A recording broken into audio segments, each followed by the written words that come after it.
forse in questi anni si è fermato soltanto ad una questione di linguaggio moderno, tradizionale, ma probabilmente, e questo era un po' l'intento del nostro percorso, ci sembrava invece fondamentale cercare di dare un senso anche a queste strutture e quindi a coinvolgere, come è stato, e qui lo ricordo nuovamente, l'associazione dei rifugisti, per cogliere quelli che sono stati e che saranno i cambiamenti dell'accoglienza in alta quota. Come si progettano un rifugio o un bivacco? Come si integrano con il fragile ambiente circostante?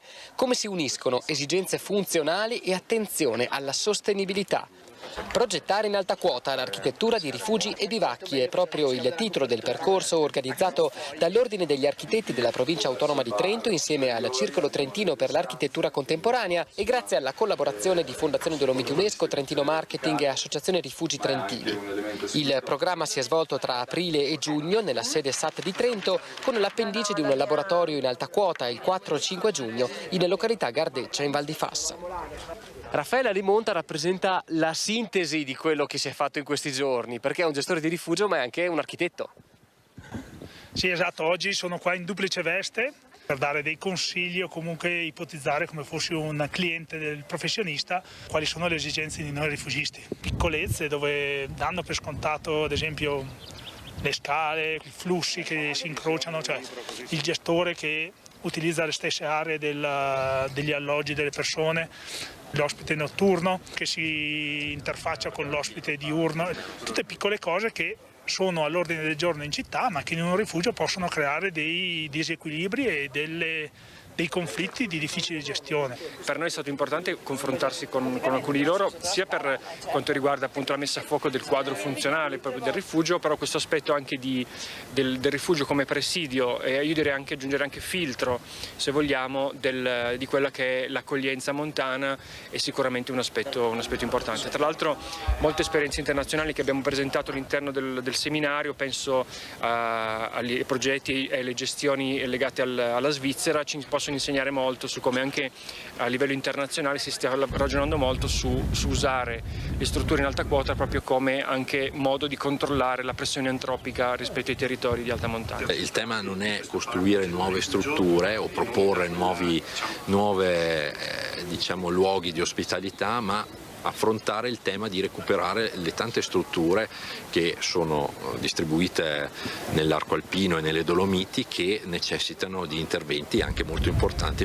È ovvio che prima o poi bisogna intervenire per ammodernare i rifugi, ma in questa opera di ammodernamento dobbiamo essere sicuri che ci sia davanti sempre il tema della sostenibilità, dell'attenzione al patrimonio, del capire dove ci si trova. È la prima edizione e noi ci auguriamo di poter replicare questo corso anche sugli altri territori con la collaborazione degli altri ordini professionali, proprio perché c'è bisogno di lavorare su tutti i territori trasversalmente. Attenzione al territorio, molta attenzione alla persona, ma attenzione alle fragilità, a questo mondo meraviglioso, queste creature speciali, ma soprattutto capire a che punto siamo nel 2024. Adesso qualcuno andrà in vacanza, qualcuno rimarrà a casa, però noi dobbiamo capire come siamo messi in questo territorio, perché sembra che tutti facciano tutto, compresi gli amministratori. Poi alla fine per il diversamente agile, come lo chiamo io, uscire di casa, muoversi, andare anche in vacanza, trovare gli alberghi, i ristoranti, ma anche negozi a misura della persona non è sempre facile. Ne parleremo questa mattina con Ennio Bigliato, presidente Animo, Associazione Nazionale Italiana Mobilità. Allora Ennio, grazie di essere qui. Intanto abbiamo visto questo territorio meraviglioso, ma quanto mi costi per venire a vederti, perché veramente l'agibilità è una cosa diversa e forse non la conosciamo abbastanza di quanta fatica fate per farvi ascoltare ed essere sentiti ma anche ascoltati. Prego Ennio. È moltissima fatica perché molto spesso chi comanda non si immedesima da quest'altra parte, di conseguenza noi dobbiamo spiegare, fare. Io una volta feci un convegno sull'abbattimento barriere architettoniche e all'improvviso, alla fine del convegno, ho fatto una cosa che mi hanno detto che sono stato il primo in Italia. Ho preso tutti i partecipanti, architetti, ingegneri e quello che è, e li ho messi tutti in carrozzina. Andiamo a fare un giretto per Jesolo e hanno provato le difficoltà. Qualcuno tutt'oggi mi telefona ancora per vedere come si fanno, altri invece fanno quello che vogliono. Senti Ennio, però io sono anche dell'idea che forse dobbiamo anche noi, anche l'opinione pubblica deve conoscere certe situazioni. Ad esempio la carrozzina, Ennio Biliatto è in carrozzina, ecco la carrozzina è vecchia oppure si rompe, cosa succede se è incomodato d'uso e se invece te la compri tu? Allora, la carrozzina tecnicamente si va dallo specialista, la prescrive secondo le necessità del soggetto, cioè nel caso mio ad esempio schienale basso, eccetera, eccetera. E questo cosa succede? Che il nomenclatore tariffario dà una certa cifra. Spiega cos'è il nomenclatore. Il nomenclatore tariffario è un libro dove ci sono è un elenco di tutti gli ausili codificati che il governo passa, lo Stato italiano fornisce alle persone con disabilità. Questo è il nomenclatore tariffario. Ora, io compro la carrozzina secondo quello che è secondo i dettati di questo nomenclatore. Ovviamente il nomenclatore ha anche dei prezzi. Cosa succede? Che il nostro governo precedente, non facciamo nomi per questioni ha firmato il nuovo nomenclatore, aggiornando con nuovi ausili, ma non aggiornando i prezzi. Cosa succede? Che io vado a prendermi la carrozzina, il prezzo è quello del 99, l'ultimo nomenclatore, dal 99 ad oggi sono passati esattamente 25 anni e i prezzi non sono più gli stessi. Ora, se io voglio muovermi, devo sborsare di tasca mia la differenza dei 20 anni di prezzi. Sembra una barzelletta, però è così. Per fine sveglia, se la sveglia, per fine sveglia, ma ragazzona. Faccio l'esempio pratico. La carrozzina nel 99 fornivano con circa 1.800 e 2.000 euro. Nel mio caso ho dovuto tirare fuori esattamente 550 euro per avere la carrozzina nuova, perché ovviamente il prezzo è aumentato. Ho voluto, e questo mi sta bene, qualcosa in più di particolare, lo pago io, per carità, se io voglio le maniglie d'oro è giusto che me le paghi. Però la differenza di prezzo, che mi pare sia, se non ricordo male, sulle 350 euro di prezzo, l'ho dovuto tirare fuori di tasca mia. Ma quello che non riesco a capire, dal 99 che c'è questo... Sì. No, libro... il nomenclatore è sempre stato, c'è sempre stato. Sì, ma che non viene riaggiornato? Il pressing dal 99. Rinaldo da Venezia, vai Rinaldo, non finiamo mai di sentire delle cose incredibili. Rinaldo? Ciao Mirella e buongiorno ai tuoi al tuo ospite. Innanzitutto saluto Ennio perché è una brava persona e quello che fa lo fa per tutti. E dopo il discorso delle carrozzine, se un furto attorno a 2.000 euro della carrozzina, bisogna vergognarsi. Uno che mi tira questi 2.000 euro, gli dà da andare, fa attraverso, ma non è giusto. Uno che se in che maniera ti ritorna 2.000 euro di una carrozzina, bisogna che se vergogniamo. Lo Stato guarda a vergognarsi, adesso gli dati da su con le armi, papà è cosa ancora più scary, e loro i poveretti li fa in questa maniera. E dopo qui va per le strade, gli dà macchine, gli dà tutto del mezzo, tutto, ma finta ruini, gli vede tutto. I vigili devono fare qua, aiutare queste persone qua, ma non con la bocca che tutti gliene parla, a parte che è interessato fuori, va bene, e è giusto che vada avanti. Ma come si fa a non dare diretta a queste persone, che aiutare questa gente che è qua? Mirella, adesso parla 30 milioni di baionette che parte a fare ferie, ma dove? Ma chi l'ha detto? Cosa vuol far vedere che siamo ricchi? Che è una miseria che metà basta. Ora che giro abbastanza neanche per i ristoranti, ma adesso non devono, non vede nessuno, non va nessuno, e dopo si cerca di andare sui ristoranti, si spende 30-40 euro, perché non c'è skate, il ha poco da fare vedere, skate, il ha sempre qui che ha sempre qui, i politica si fuori, che io riga il culo sul buttino, che è a posto, va bene.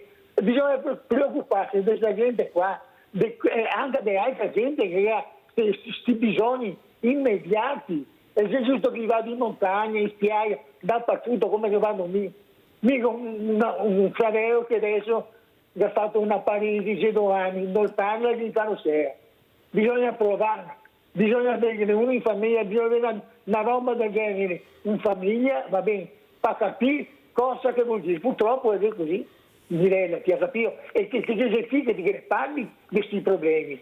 Ti ha mai sentito qualcuno che parla di queste robe qua? Ti parla di cose, di che cretinai che fa partenza. Questi sono i problemi da parlare. E di soldi, te l'ho detto, non fuori di teoria qui perché ti ammazza, ma è vergognoso. Va bene, caro Ennio, ti dà tutto il bene del mondo, va bene, e che ti risolvi i tuoi problemi. E chi che ti domanda 2.000 euro per fare sera, capo un bastone, pago 1.000 anni, ti porto l'avvocato. Allora, ciao Ennio, ciao Mirella e buona giornata. Grazie Rinaldo, ma non è neppure giusto, cioè, la carrozzina costa, nessuno dice niente, però allora, bisogna vedere. Bisogna dire un'altra cosa. Carrozzine e carrozzine. Ci sono le carrozzine da ospedale che con 300-250 euro le compri. Ci sono carrozzine ne ho viste ultimamente alcune da 6-7 mila euro, hanno delle caratteristiche un po' particolari. E questo perché? Perché ad esempio chi come me è sempre in giro, e grazie a Dio mia mamma che aveva un problema grandissimo, mi diceva sempre Tite sì, una roba fuori del mondo, mi diceva ma tu paura che il tetto di casa ti casca in testa?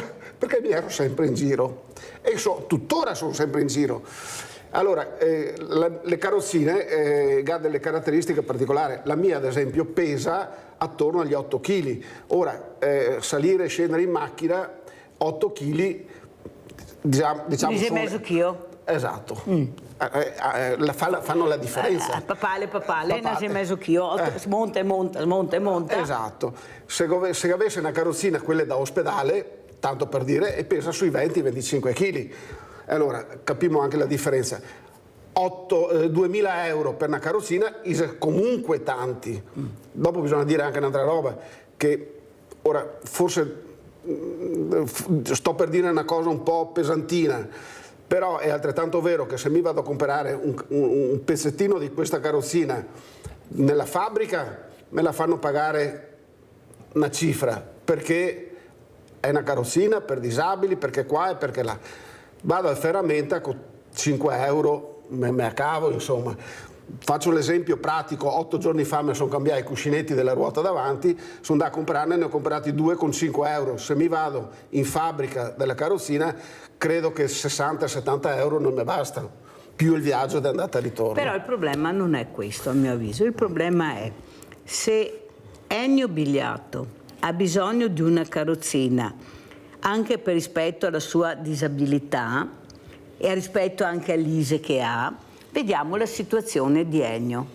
Cosa possiamo fare per Ennio per aiutarlo ed avere questa mobilità più semplice? Il problema è che noi paghiamo chi non merita, diamo i soldi delle volte a spreco, e invece di aiutare veramente le persone che meritano, che hanno bisogno del supporto, perché giustamente se io ho voglia di uscire devo essere in condizione di uscire nella maniera anche agevole. Allora, finché in Italia non capiremo di dare i soldi a chi ha veramente bisogno, ieri ad esempio Ennio, e vorrei sentire anche un parere vostro, ci sono adesso questi lavori lungo le strade, ci sono questi ragazzi e questi uomini bruciati dal sole, con degli orari pazzeschi. Io mi domando, sapete quando prendono queste persone? Sapete quanto prendono con lavori veramente logoranti e usuranti? Se arrivano a 1.500 euro. Bravissimo. Metti anche 2.000 euro. Poi diamo 3-4.000 euro a qualcuno che non fa neanche bene il suo dovere, perché non gliene frega niente, poi ce ne sono di bravi, ma ne anche dei non bravi. Allora, finché noi continuiamo a pagare la gente che non lavora e non pagare la gente che lavora, noi non andremo da nessuna parte. Ieri si parlava, Ennio, del reddito di cittadinanza, che non è nato male il reddito, tanto è vero che bene o male sempre l'hanno fatto un po' tutti con altri nomi, ma è un sussidio. Se non sbaglio il governo Conte aveva detto anche che è vero che è stato fatto in fretta, ma dobbiamo sistemarlo, se non ricordo male. Poi è caduto il governo, vabbè. Però non è quello il problema. Il problema è che ci vogliono i controlli, nel senso, il reddito di cittadinanza, se veniva dato a persone che veramente avevano bisogno, ed è successo molto qui da noi nel nord, nel nord-est, perché i furbi qua fortunatamente ne sono pochi, li abbiamo anche individuati, però l'Italia è fatta anche di tanti furbetti, purtroppo è così, a parte che gli esempi che abbiamo anche a livello politico non sono ottimali, a dire il vero, però il controllo non c'è mai. Dove dovrebbe esserci il controllo non c'è. Allora, Ennio si trova male per la sua fragilità, il povero si trova male perché nessuno lo ascolta. E chi ci sguazza? Il furbo. È il furbo del turno che sguazza. Ecco, secondo te è possibile continuare in questo paese in questa maniera, con i furbi, con le mafie, con pagare gente che non merita e non pagare veramente chi merita e chi lavora? E qui è toccato un tasto dove io faccio delle lotte continue su queste discussioni qua, nel senso che io sarei il primo che quando vengono erogati dei soldi, il giorno dopo che ho dato i soldi vado là e mi piazzo là a vedere come vanno spesi questi soldi, perché molto spesso i soldi vanno spesi in modo scorretto, in modo abbondante, e il ragionamento base è questo: tanto non me ne frega niente, non sono i miei, per cui vado avanti. Ho capito che non sono i tuoi, però sono di tutta la comunità sti soldi, e se guadagna il privato sui soldi dello Stato ci deve guadagnare di riflesso anche la comunità, nel senso che se il lavoro è fatto bene la comunità ci guadagna, se il lavoro è fatto male, faccio un esempio terra a terra. Lo Stato quando deve costruire qualcosa fa il bando di concorso, lo vince una ditta che poi dà il subappalto del subappalto del subappalto. L'ultima ditta fallisce, di conseguenza poi a catena falliscono tutte quante. Lo Stato ha tirato fuori i soldi e non recupera più quello che ha speso e non ha neanche il capitale. Bene, io da persona ignorante dico: quando facciamo l'appalto, facciamoci dare un fido del valore dell'appalto, in modo che se fallisce almeno abbiamo i soldi. E invece? E invece no, perdiamo i soldi, non c'è il controllo e perdiamo tutti. Chi si perde è la comunità. Allora, si parla molto di queste Olimpiadi, di queste gare da sci, di slittino, però si sono accorti nel 2023, 2022-2023, che non ci sono gli alberghi adatti in gran parte, tantissimi, per le persone diversamente agili, non abbiamo posti a sufficienza, ma non ti sembra che questa cosa dovrebbe essere stata il primo posto, visto gli atleti che abbiamo, visto dove tu vorrai andare a parare, invece di pensare ognuno alla propria visibilità, pensare anche a come fare per accogliere queste persone, dove metterle, perché alla fine poi sono persone che spendono, sono persone che portano a casa anche tante medaglie, li abbiamo visti, no? O mi sbaglio? No. Eppure, Ennio, non siete ascoltati abbastanza, eppure avete dei rappresentanti, avete tutte le persone che a parole, specialmente la politica, siamo molto vicini alle fragilità. Sì, quando, come, dove. Prego Ennio, cosa vuoi dire? Ecco, allora, ti sembra un po' tardo, accorgersi del 2022-2023 che forse non siamo all'altezza della situazione per accogliere queste diversamente agili? 2 anni fa il mio amico Ruggero Vilnail, che tu conosci, ha fatto un convegno su proprio questo argomento. A Belluno. A Belluno. E il risultato è stato quello che vediamo, insomma, che non c'è stato nulla da fare. Ora, io dico una cosa, la prima cosa da fare quando si fa una manifestazione è quella dove alloggiamo sta gente, ma ci siamo accorti che gli alberghi del Veneto non ce ne sono ben pochi che in grado di ospitare persone con disabilità. Io stesso, che vado in giro a fare sport, devo un mese e mezzo prima devo andare in cerca dell'albergo, perché se per caso la località dove vado a giocare è una località balneare o comunque ricettiva per vacanze, non trovo l'albergo. Devo fare anche 30-40 km fuori nell'entroterra dove non c'è poca gente per trovare un albergo accessibile. Purtroppo questo è un grosso neo che abbiamo in Italia. Ma secondo te, Ennio, a cosa è dovuto questo? Non siete abbastanza ascoltati? Non avete la visibilità che dovreste avere? Non avete i rappresentanti che dovrebbero seguire passo a passo ogni anno i problemi che nascono, che sorgono o che c'erano e risolverne qualcuno? Perché se no, se continuiamo a parlare e non risolvere, non andiamo da nessuna parte. No, secondo me ci sono due problemi di fondo. Il primo è che le persone disabili, e adesso in questo periodo, in questo ultimo ventennio, forse qualcosa di più, che escono. Il secondo è che chi ha la struttura non recepisce una cosa basilare. Il disabile, quando si muove, non si muove mai da solo. Mai. O raramente, o è in compagnia con altri disabili o si porta l'accompagnatore, il familiare, questo caso. Per cui chi gestisce non riesce a capire che il disabile è una sorgente economica. Certo.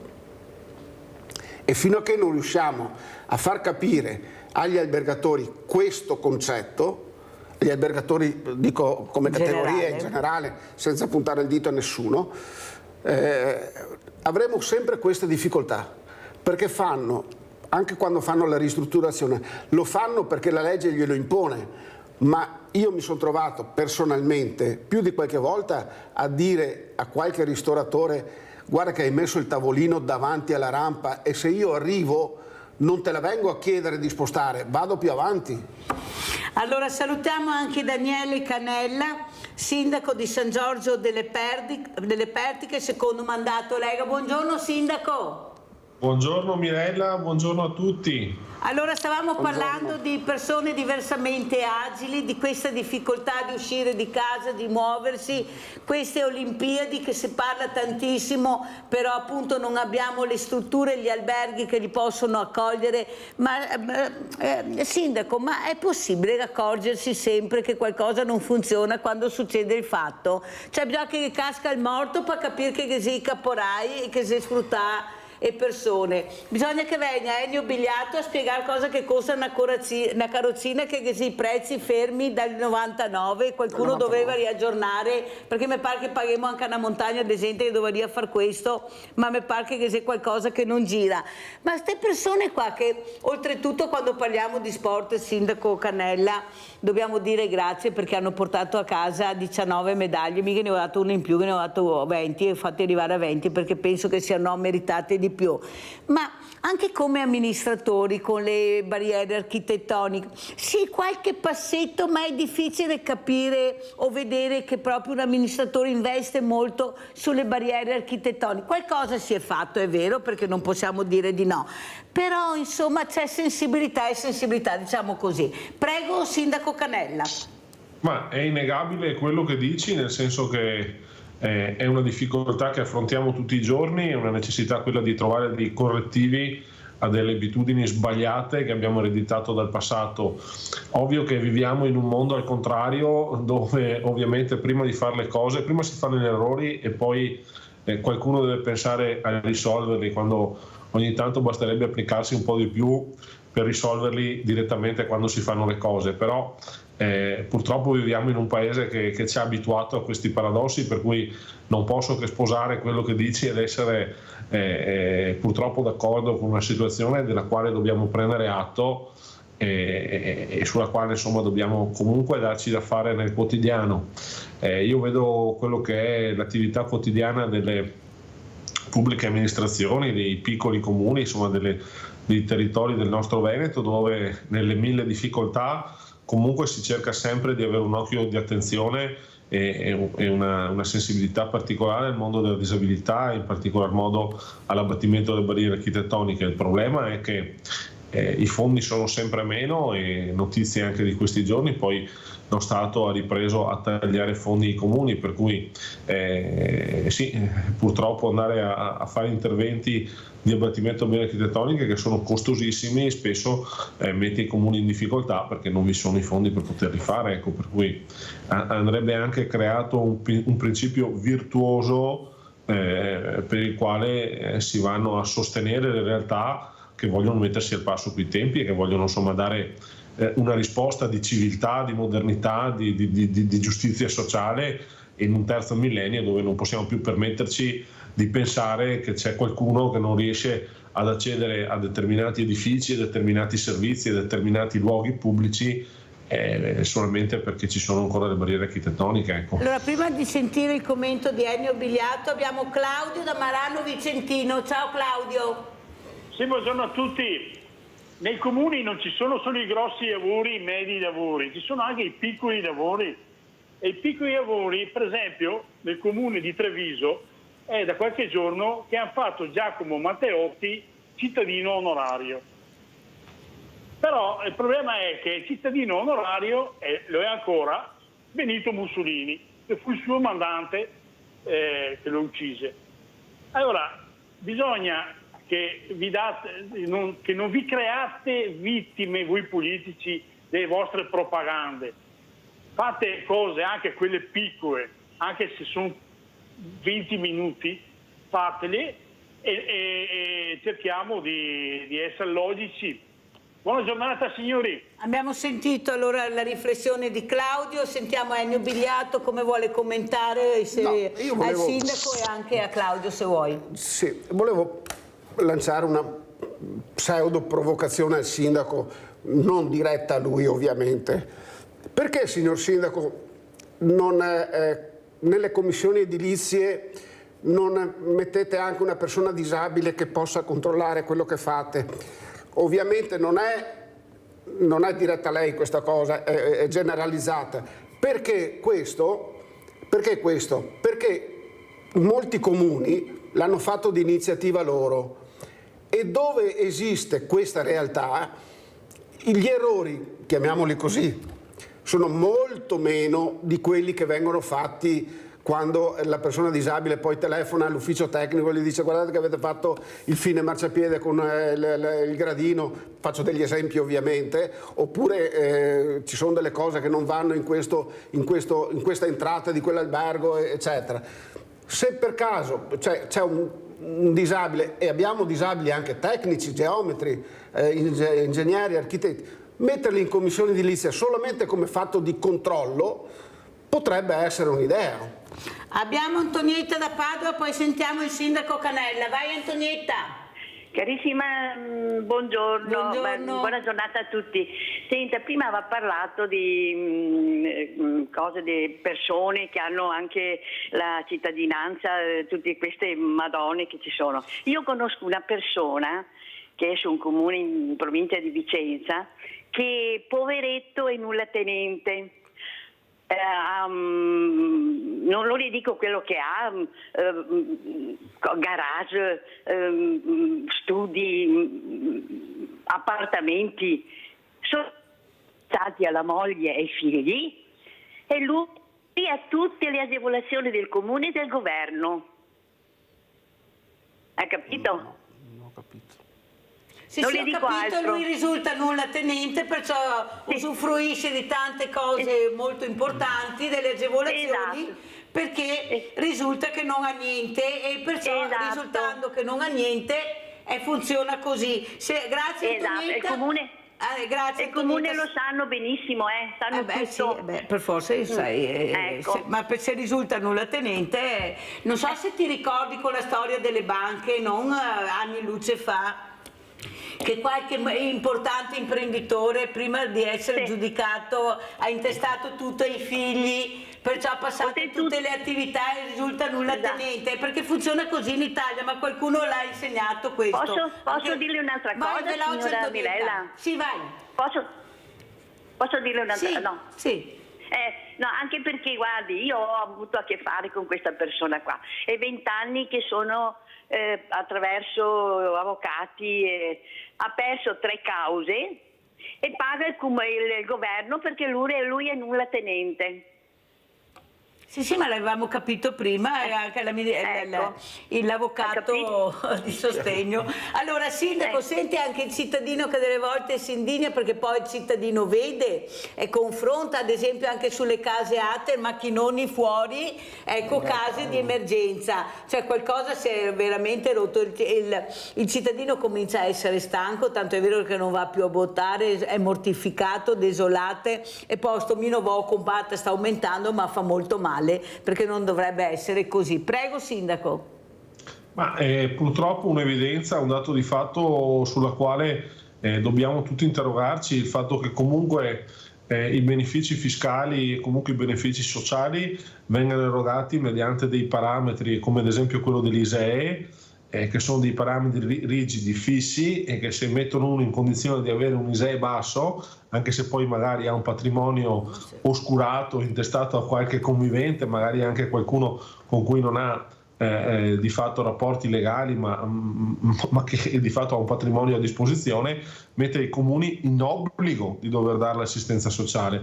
E questa è un'assurdità tutta italiana, nel senso che almeno noi piccoli comuni di provincia, medi comuni di provincia, che abbiamo ancora il contatto con la gente e che sappiamo, che diciamo che abbiamo lo screening del DNA di queste persone, spesso ci troviamo davvero in condizioni di imbarazzo quando vediamo domande di sussidi, quando vediamo domande di vari aiuti, bollette, energie e quant'altro che arrivano, sapendo che poi queste persone hanno diritto ad averli proprio in base ai criteri e ai parametri che vengono applicati per legge, e per la quale noi, pur sapendo che questa cosa è assurda, non possiamo far altro che attenerci. Ecco, io lo dico da sindaco appena rieletto per il secondo mandato, quindi ho fatto 5 anni ad arrabbiarmi, ad ingrossarmi il fegato di fronte ad evidenze di questo tipo, e posso dire insomma che grazie all'assistente sociale qua del mio comune, ma soprattutto all'attività che fa l'assessore al sociale, abbiamo cercato di monitorare e soprattutto di in qualche modo insomma smascherare attività di questo tipo, mettendoli un po' all'angolo. Però spesso ti arrivano in comune e ti dicono è mio diritto avere questo. Sì, ma oltre al diritto ci sono anche dei doveri, perché va bene essere buoni, però bisogna anche essere molto attenti. Noi applichiamo le leggi che ti fanno da Roma. Sì, purtroppo. Sì, ma le leggi vengono fatte in Parlamento ci sono i politici. Se posso essere Sindaco. Chiaro, no, fermo Sindaco Cannella, perché abbiamo Federica da Mestre, se no mi cade la linea. Poi continuiamo, vai Federica. Ciao Mirella, ciao. Grazie per la tua trasmissione, perché la seguo sempre. Grazie. E volevo legarmi al discorso che ha fatto Ennio prima sulle barriere architettoniche e sulla difficoltà di organizzare semplicemente una gita fuori porta, una vacanza che diventa un camel trophy, diventa una cosa farraginosa, burrascosa, perché non riesci mai a trovare alberghi completamente accessibili, non riesci mai a trovare persone che capiscono le tue esigenze. Semplicemente andare una giornata al mare diventa come se organizzassi la scalata dell'Everest. Andare nell'ospedale, non ci sono lettini elettrici che ti permettono in autonomia di salire, cioè diventa tutto molto molto complicato. Allora il mio piccolo suggerimento è quello: da chi tutti i giorni vive la disabilità e vive la propria città, che è Mestre, dove sono nata, come una giungla, nel senso che mi è difficile andare a prendere un caffè perché la porta magari non si apre adeguatamente, perché c'è un gradino, perché il bancone è troppo alto, mi è difficile andare al cinema. Allora io dico ai politici, a chi ci governa, ai comuni, perché nelle commissioni abbattimento, barriere architettoniche, non chiamano direttamente le persone con disabilità? Quello che ho detto io prima. Che potrebbero dare un aiuto, perché è giusto applicare la legge, ma con la legge ci vuole il buon senso. Il buon senso ci vuole sempre, perché che mi metti il posto per disabili al cinema davanti allo schermo e io non riesco ad avere una buona visione e mi vieni a dire per la tua sicurezza, anche no. Vedi Federica, io sono orgogliosa di avere voi, di avere questa grande famiglia di Sveglia Veneti che mi segue, che ascolta, alla quale do la possibilità di parlare, di essere ascoltata. Vede Sindaco quante cose si imparano a Sveglia Veneti. Queste persone hanno anche delle soluzioni, nel senso che dicono: ma provate a mettere qualcuno che veramente vive il problema, che è all'altezza della situazione, che è competente a darvi una mano. Noi abbiamo i disability manager, non so se sono 1 e 2 in tutta Italia, ecco 1 o 2, ma io non so, lo vedo pochissimo, sarà sempre impegnatissimo.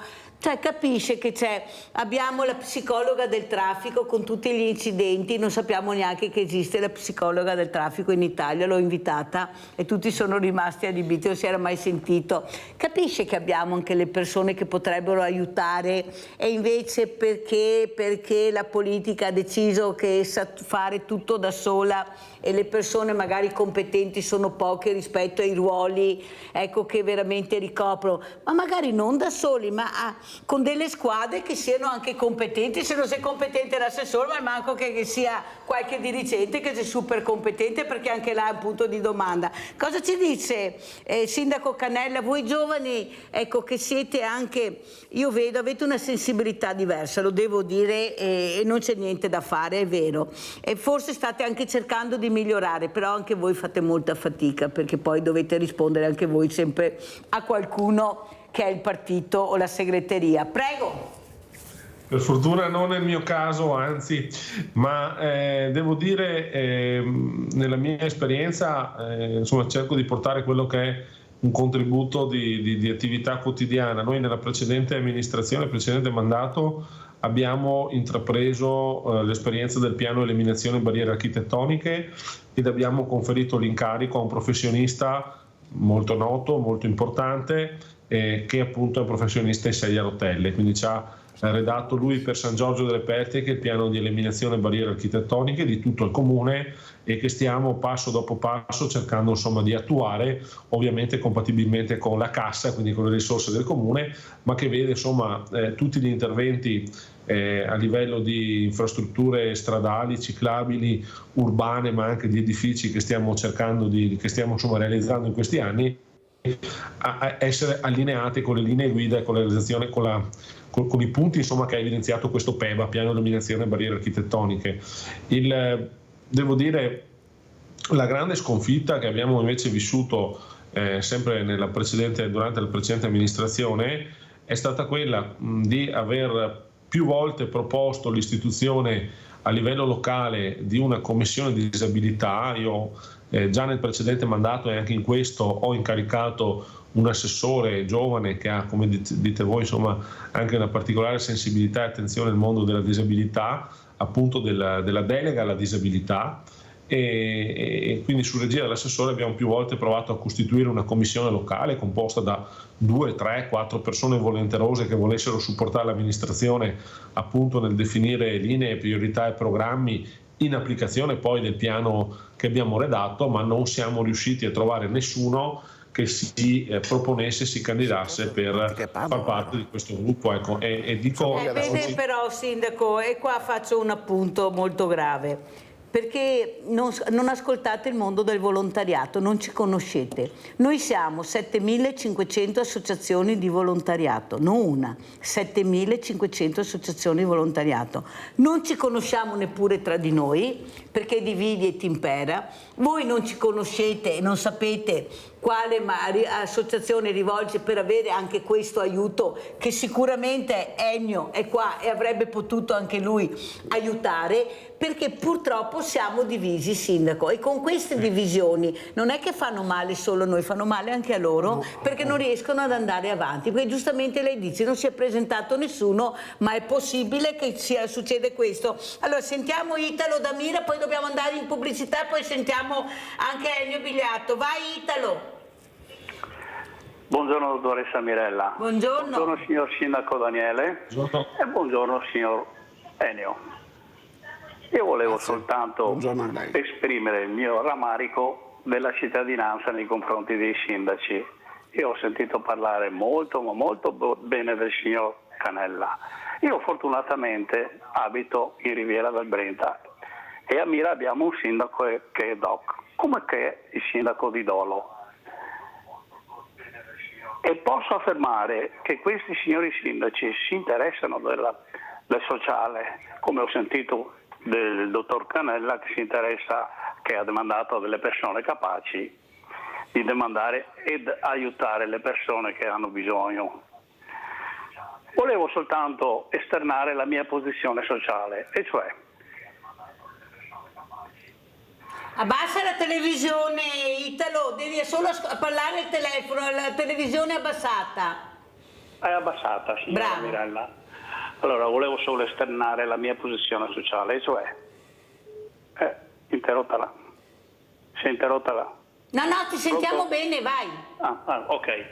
Esternare la mia posizione sociale, e cioè 44 mesi che mia moglie è in casa di riposo, da dicembre del 2020. 44 mesi che pago la casa di riposo. Ho chiesto aiuto a tutti. L'unico che mi ha dato, bravo signor Sindaco, ha fatto un'espressione meravigliosa. L'unico che mi ha aiutato è stato il signor Sindaco di Mira, assieme all'assistente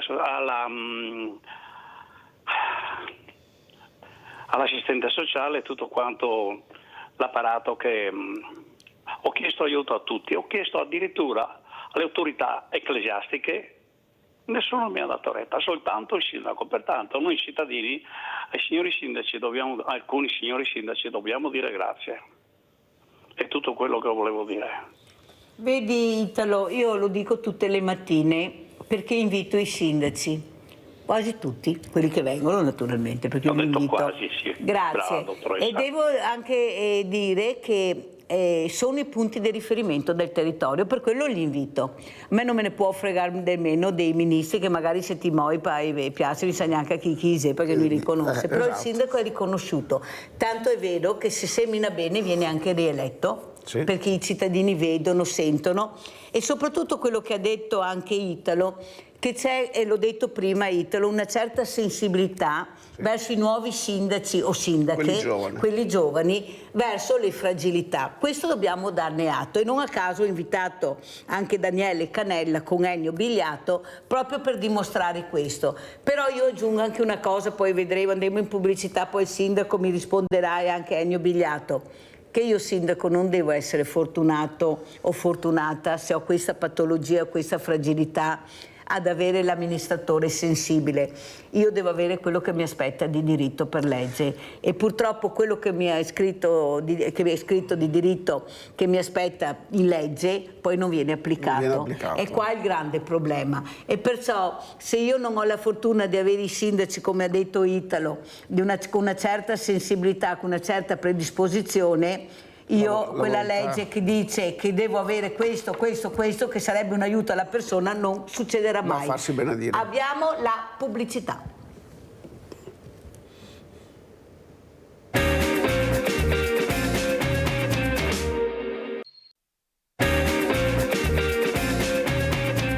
Abbiamo in linea Cristina da Venezia. Ciao Cristina. Buongiorno, sì. Volevo dire 4 cose, se ne sarebbero da dire tante, però grosso modo è questo il discorso. Il cittadino quando si muove, parlo del piccolo, del fragile, della persona che può essere anche la vedova, oppure il giovane inesperto, quando vanno nelle istituzioni o si chiedono aiuto a persone più competenti, queste hanno troppo monopolio, secondo me. Il monopolio, cioè, decidono troppo e non sono controllate sul da farsi. Io voglio dire questo: per me siamo troppo in mano a persone non incompetenti, ma state attenti, sono persone che studiano come guadagnare sul da farsi e aiutare poco i servizi del cittadino, perché anche dal punto di vista strutturale, che si guarda la città come città città d'arte, tante cose sono ancora a rischio, pericolo caduta. E quando ad esempio ci si muove, monumenti, cose che il turista viene a vedere dal di fuori, e io parlo non tanto per l'invalido, in generale per il cittadino, la persona che cammina per le strade, la persona che ha bisogno di entrare dentro un ufficio e ha bisogno dei servizi, a parte l'ISE che viene fatto sì per controllare il cittadino, però grosso modo tutto è in mano agli enti che stanno diventando privati. Allora teniamo conto che più si privatizzano le cose e meno servizi si danno alle persone umili, semplici, alle persone del popolo, meno servizi si danno al popolo, più problemi ci saranno in futuro dal punto di vista anche di giudicato da parte degli altri paesi, perché noi Italia siamo alla rovina, lo vedete tutti i giorni, cioè lo vedo io col telegiornale, ma lasciamo perdere, lo vediamo anche con i nostri occhi quando giriamo. L'antico, le cose antiche hanno bisogno di essere conservate, le cose fragili hanno bisogno di essere curate, l'anziano ha bisogno di essere badato d'estate. E se si vanno in giro anche a chiedere aiuti, a partire anche dal medico di base o dai sindacati che si fanno i loro, perché per il momento è tutto che tutti quanti si fanno i loro comodi, è un fregarsene un po' generale dei servizi e delle necessità concrete e vere che ha bisogno la nostra regione come tante altre, è un fregarsene da parte di chi ci governa. Diamo un bel voto di condotta a ogni persona che governa, perché non è detto che una persona che è in alto o che ha la laurea o che studia sia capace a capire, abbia l'empatia giusta. Ecco, questa è la parola giusta. L'empatia giusta e l'educazione per capire quello che serve dal piccolo, dal cittadino alla persona, cioè una volta c'era l'educazione civica. L'educazione civica ci portavano a scuola a entrare dentro le necessità e i bisogni e le possibilità le possibilità del cittadino italiano. Ma perché abbiamo perso questi valori? Grazie Cristina, devo farti rispondere, se no non ce la faccio. Io ti ringrazio per questa telefonata e di tutte le telefonate che questa mattina stanno arrivando per far capire quante brave persone abbiamo, che bravo persona è Cristina, è Italo, è Federica, e Antonietta. Sindaco, ecco, come vuole commentare queste telefonate di persone per bene che stanno cercando di spiegare anche come si dovrebbe muovere un amministratore, un politico, ascoltando, non guardare la forma ma arrivare alla sostanza, che è quello fondamentale. Prego, Sindaco Canella. Io credo che siano tutti spunti positivi e propositivi, nel senso che l'attività principale che deve fare un politico, o meglio ancora un amministratore locale, è quello di ascoltare e di capire. Poi insomma la parte scomoda è quella poi di realizzare, di mettere in pratica, perché molto spesso magari possono esserci anche le idee giuste, ma ci si perde nelle difficoltà della burocrazia, o peggio ancora ci si perde nella ristrettezza delle risorse che ci vedono insomma sempre in difficoltà a dover chiudere i bilanci, almeno parlo come amministratori locali, come sindaci, come comuni. Ecco. Sono però comunque dati di fatto che ci devono far riflettere, perché comunque la gente continua ad avere nei sindaci, negli amministratori locali, nei politici del territorio i riferimenti, quelli più diretti. Ecco, tu giustamente prima dicevi con provocazione che c'è qualche ministro che se lo molli in piazza probabilmente neanche lo conoscono, e posso insomma non posso che aggregarmi in quello che dici. Mi è capitato di vedere qualche ministro che non era conosciuto neanche nella città di propria residenza, di propria natalità, quindi insomma questo è purtroppo un dato di fatto. Ovvio che un cambio di passo è auspicabile, un cambio di passo è quello che cerchiamo di apportare, ma poi la battaglia è contro un sistema. Allora Sindaco, io non voglio metterla in imbarazzo, ma è per far capire l'importanza di questa trasmissione di questa mattina con Ennio Bigliato. Lei conosce la disability card, Sindaco? No. Ecco. Guardi che non è solo lei comunque, e questo purtroppo è una carta molto importante. Allora spieghiamo, Ennio, è perché così anche il Sindaco sa, perché non è possibile che voi non sapete queste cose, proprio non è possibile, sì, ma non lo dico a lei, capisce? Perché è una cosa importantissima per loro, però se non la conoscono e non sanno che c'è, perché nessuno li avvisa, oppure non riescono a digitalizzare, perché adesso se non sai digitalizzarti non vai da nessuna parte. Cos'è questa disability card, allora, Ennio? Volevo prima dire un'altra cosa, e dopo glielo spiego. Volevo spezzare una lancia nei politici. Noi disabili abbiamo una piccola colpa, che dobbiamo aiutare la politica su quello che ci serve, e la politica ci deve ascoltare. Chiuso l'argomento di questo. La disability card, che è questa, è una carta europea della disabilità. In poche parole viene richiesta tramite il sito dell'INPS, e al posto di portarmi via la montagna di documenti per dimostrare la mia disabilità, quando sarà a regime basterà leggere il QR code che c'è dietro, e dalla lettura del QR code si saprà quello che il soggetto ha diritto o meno. È una cosa semplicissima. I comuni però devono fare la sua parte, cioè riconoscere questa, chiedere attraverso il Ministero di essere riconosciuti per quanto riguarda di loro competenza, e così noi quando andiamo a chiedere, che so io, a comprare la macchina, tanto per dire una cosa, non serve che mi porti dietro il verbale della 104, il verbale dell'invalidità, la richiesta della motorizzazione civile per vedere che tipo sto facendo, ovviamente. No, ma è giusto. Esatto. Vado là, gli dico: questa è la mia disability card, questo legge dietro, sì, hai diritto della macchina con IVA agevolata, no, non hai diritto perché qua non c'è scritto no. E la cosa è chiusa. È meno imbarazzante per noi, perché andare in giro con una fracca di documenti, fascicoli, primo, e dopo manca sempre, perché cosa succede?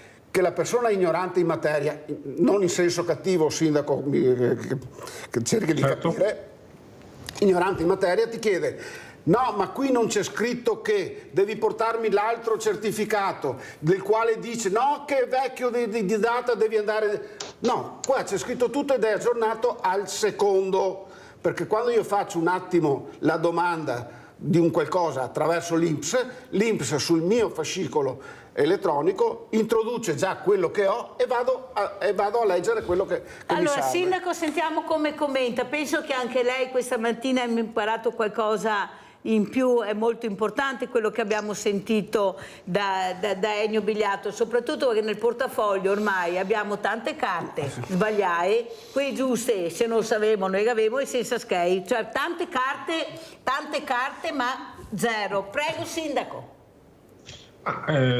Io confesso che non è una materia di cui mi sono occupato nel dettaglio, per cui sono convinto che il mio assessore che segue la disabilità abbia cognizione su questo, anche perché ha partecipato a diversi seminari, iniziative. Noi poi abbiamo la fortuna come territorio di ospitare una struttura appunto di sollievo per la disabilità, dove ci sono più di 200 ospiti giornalieri e che è di riferimento per tutta l'Alta Padovana, e che è proprio nel territorio di San Giorgio de Perti, che per cui abbiamo una particolare, diciamo, propensione a questo tema, anche se poi non me ne occupo io direttamente, ma appunto un assessore che è più bravo di me, che se ne occupa, che ha una sensibilità spiccata in materia. Mi scusi assessore, mi scusi Sindaco, io gli ho fatto presente all'assessore del mio comune e non sapeva neanche che cosa era. Chiusa la parentesi. Qua credo che però la mancanza sia da parte del Ministero. Va detto insomma che i recenti governi hanno spesso istituito appunto un dicastero dedicato alla disabilità. Il tema è che bisogna mettere a regia iniziative positive come questa, insomma, che diventano di fatto un documento di accesso unico a tutti quelli che sono i diritti del disabile, con poi gli enti che a livello locale vanno ad erogarli. Quindi insomma credo che potrebbe essere utile una sorta di testo, cioè al di là dello strumento della tessera, che poi diventa uno strumento valido e che anche insomma limita quelli che possono essere gli imbarazzi, o comunque che ha un aggiornamento costante e da tutta la documentazione necessaria al suo interno, tramite la semplice lettura del QR code, oppure magari potrebbero anche metterci un microchip tipo carta d'identità, ma poi l'applicazione va fatta tramite però Sindaco Cannella, è vero quello che lei dice, per carità, è vero che noi abbiamo un'applicazione che va fatta però, tramite Sindaco, io non posso sentire, giustamente come che dice Ennio, non è che noi ci rivolgiamo a lei in particolare, c'è lei questa mattina, ma possono essercene anche altri.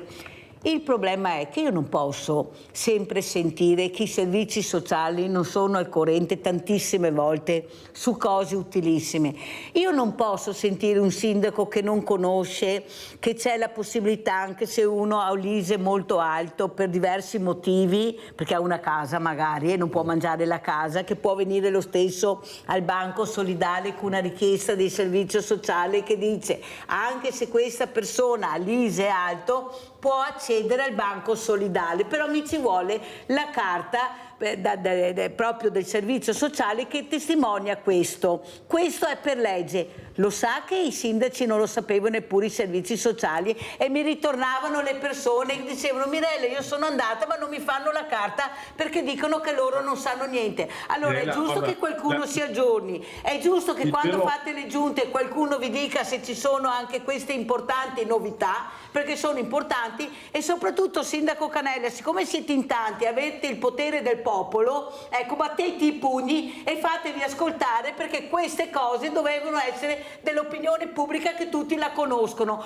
Non può venire Bigliatto e dire queste cose, la maggioranza a casa non le sa perché l'Inps lo manda, ma ci mandano pure la carta di credito quando vai in banca. Pensiamo di pagare tasse per meritarci, se uno ha il problema di che arrivi a casa questa card, ma stiamo scherzando? Guardi che non lo diciamo a lei Sindaco, lo diciamo in generale. Cioè qualcuno si dovrà pur muovere su queste cose qua, o deve essere Bigliatto che viene dalla Mirella, poveretto, a sveglia Veni, a dire guardate che c'è anche questo se avete bisogno, invece di andare col fascicolo. No, ma veramente, guardi Sindaco Mirella, Cannella, il problema è l'applicazione delle cose positive che vengono fatte, perché se tu a Roma mi istituisci la carta della disabilità ma non la metti in rete poi con i servizi territoriali, oppure pretendi che i servizi territoriali debbano andarsi a spulciare le notizie, cioè quando vengono fatti strumenti utili come questo devono essere immediatamente inseriti in quelli che poi sono i sistemi di ricaduta sul territorio.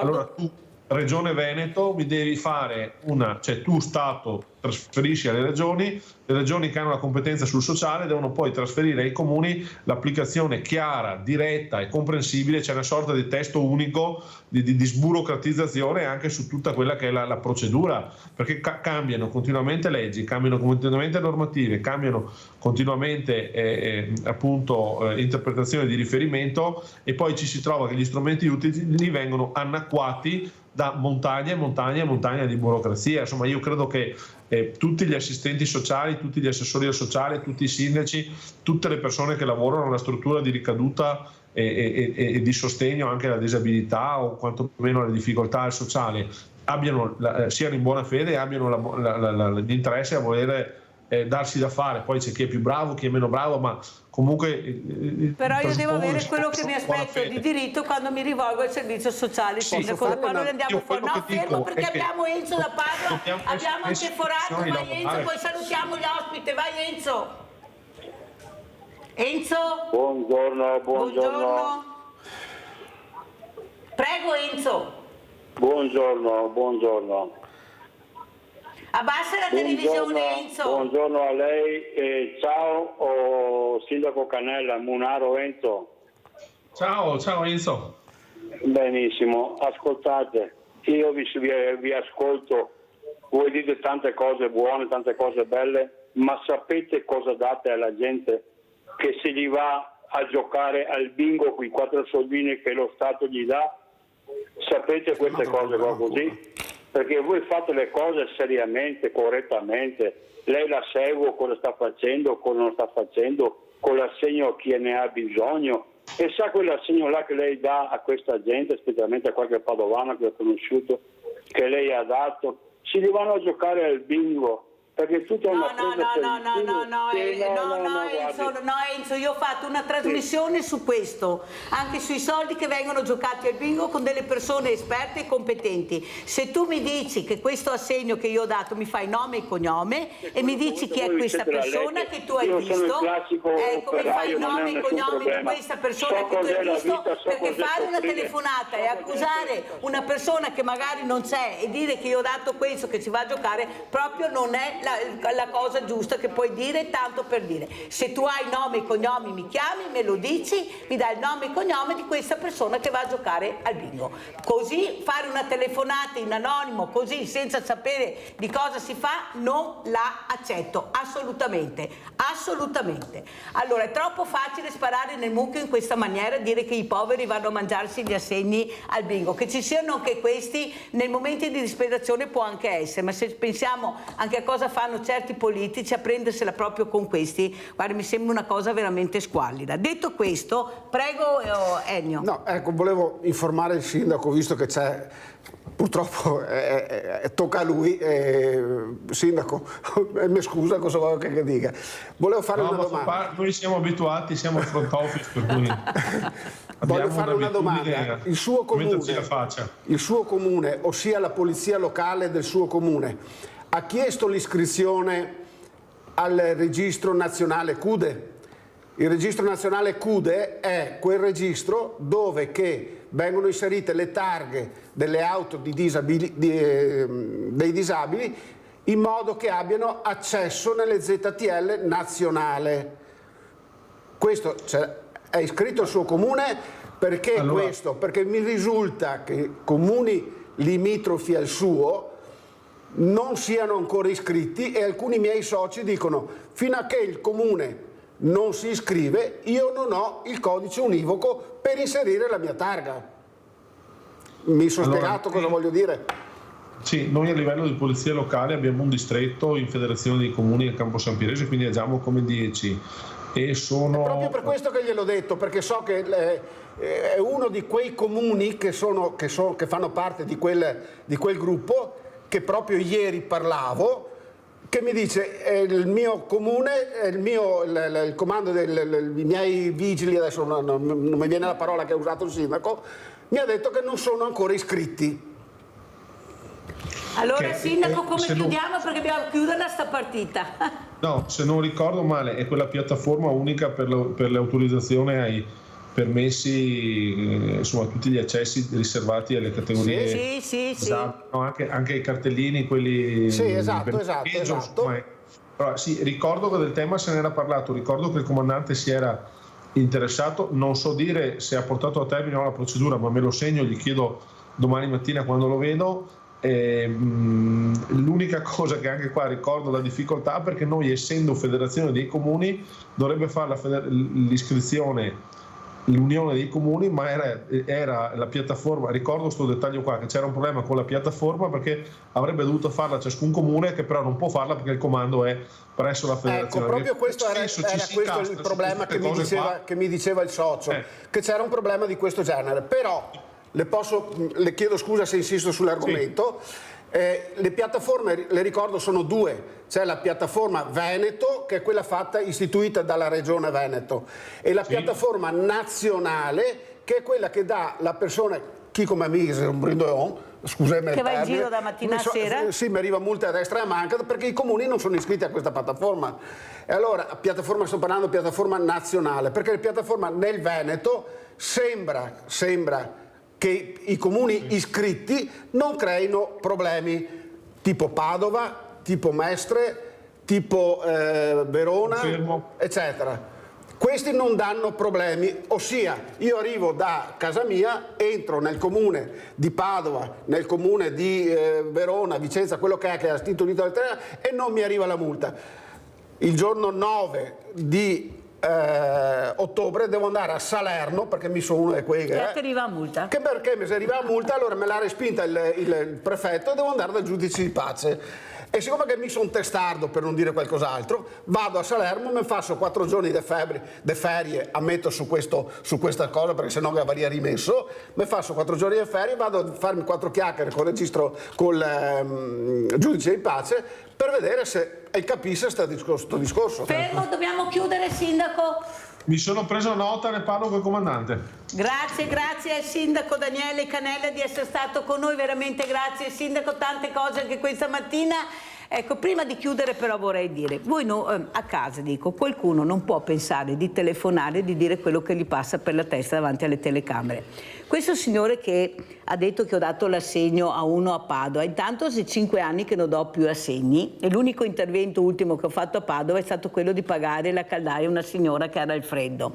Perciò io gli assegni li do al Banco Solidale da 5 anni e non c'è nessuno di Padova. Perciò non sparate a zero su quello che pensate di dire, perché non è corretto né nei miei confronti né nei confronti di quelli che cercano di aiutarmi e di supportarmi, perché non funziona così, non funziona con me così. Ecco, se avete qualcosa fate nome e cognome, mi chiamate e mi dite, ma che venite a dirmi che ho dato un assegno a Padova, sta quasi andando, che se 5 anni che non do più, non so neanche delle cose che sembra di parlare, capite che non posso accettarlo, proprio per rispetto della sottoscritta e di quelli che mi aiutano. Pubblicità.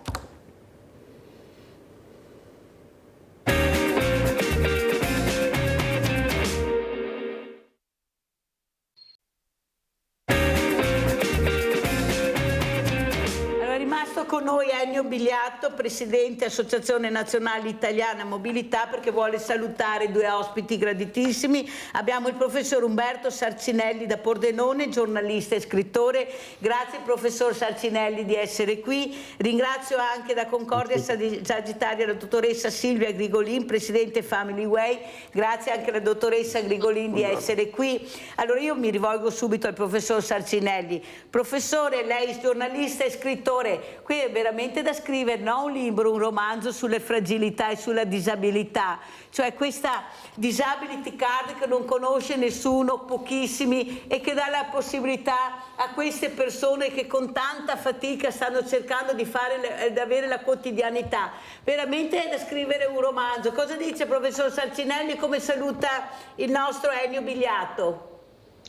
Ecco, buongiorno intanto a tutti, e poi non sono un professore, sono semplicemente un giornalista, e questo è più che... io ho scritto anche professore, comunque sì, va bene tutto, tanto in Italia non è un problema, meglio così che chiamare in altro modo. Vada Sarcinelli. Certo, le fragilità sono una dei grandi temi di questa società, e lo sarà sempre più in futuro, perché più la nostra società si va complicando, la complessità diventa sempre più attinente anche alla nostra vita. Pensiamo soltanto adesso a quello che sarà la conseguenza dell'introduzione dell'intelligenza artificiale.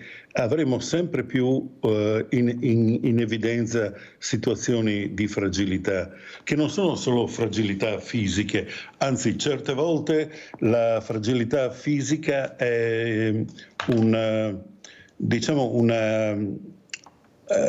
una cosa che permette anche di rafforzare quella che è una fragilità mentale e rafforzare anche una propria salute e igiene mentale. Ecco, le fragilità aumenteranno sempre più, e sempre più ci sarà bisogno di 2 cose: uno, di capire questi fenomeni, e l'altro di saperli anche raccontare nella giusta maniera, senza fare diciamo così retoriche che poi sono assolutamente controproducenti. Cosa sarebbe la retorica secondo lei in questo momento, Sarcinelli? Ecco, parlare e fare retorica, cosa vuol dire? Vuol dire per esempio non affrontare i temi nella realtà, vuol dire cercare di mistificare, cercare di nascondere, cercare di far diventare bello quello che non è, per fare in modo che così non si intervenda. Guardare più alla forma e non alla sostanza. Sentiamo come saluta il nostro Ennio Bigliato la dottoressa Silvia Grigolin, presidente Family Way, anche lei che si occupa di fragilità, di famiglie. Prego Silvia. Buongiorno Mirella, buongiorno a tutti, grazie dell'invito. Sì, ho ascoltato con interesse le vostre parole.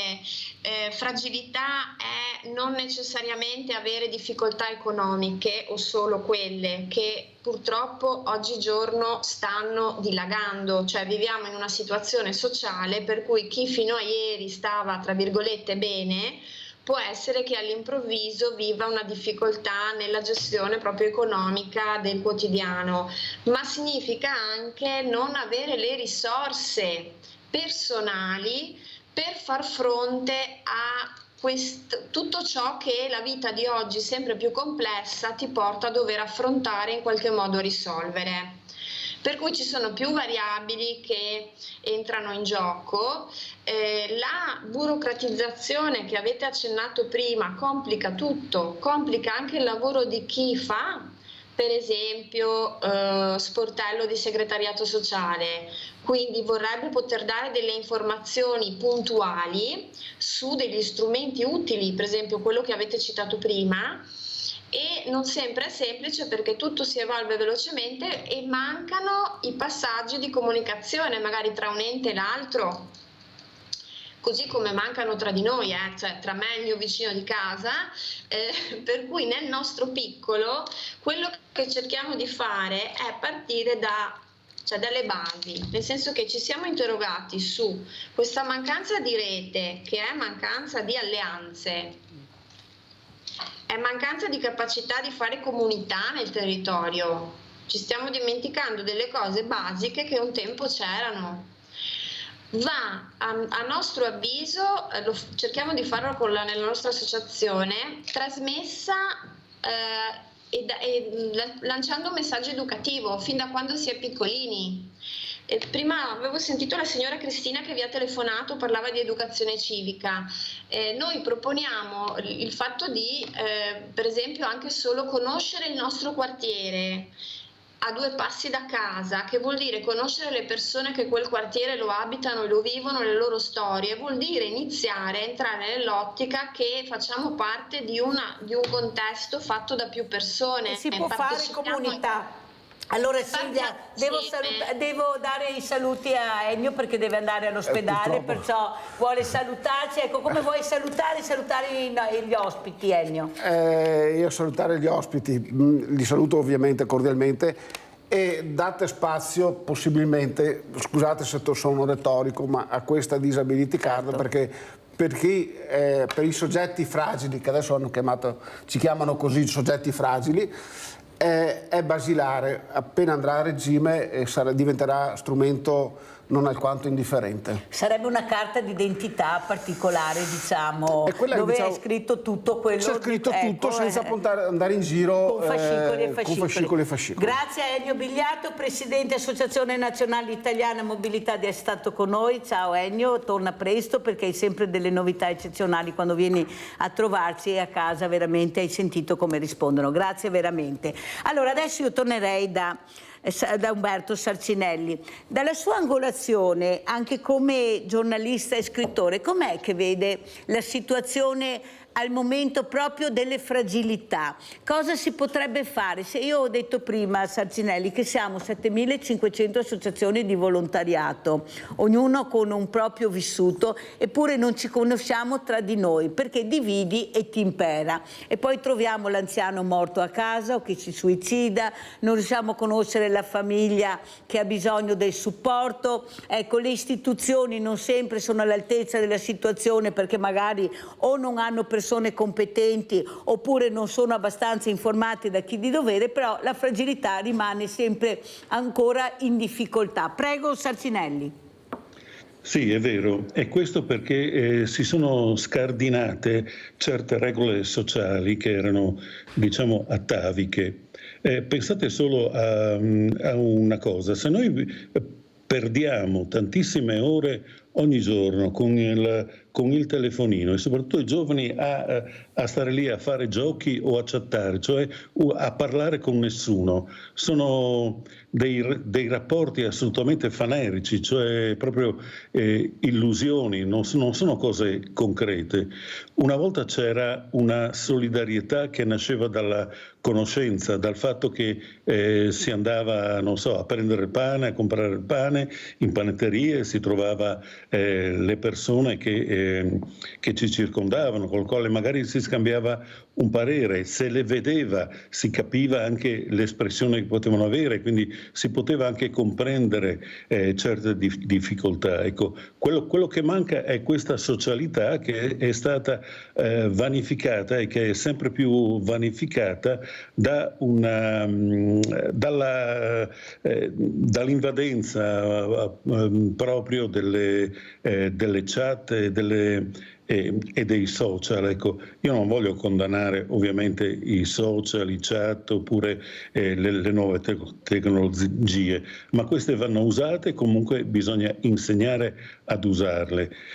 Dobbiamo tornare a quella che era la nostra identità, anche se vogliamo anche di paese. Lo stesso inurbamento, ormai più del 70%, dell'80% degli abitanti di una nazione vive in città di centinaia di migliaia, se non milioni di abitanti, per cui si è persa anche la percezione di una comunità che è più ristretta è la comunità e più ci sono dei legami sociali e quindi degli aiuti, c'è più solidarietà e coesione.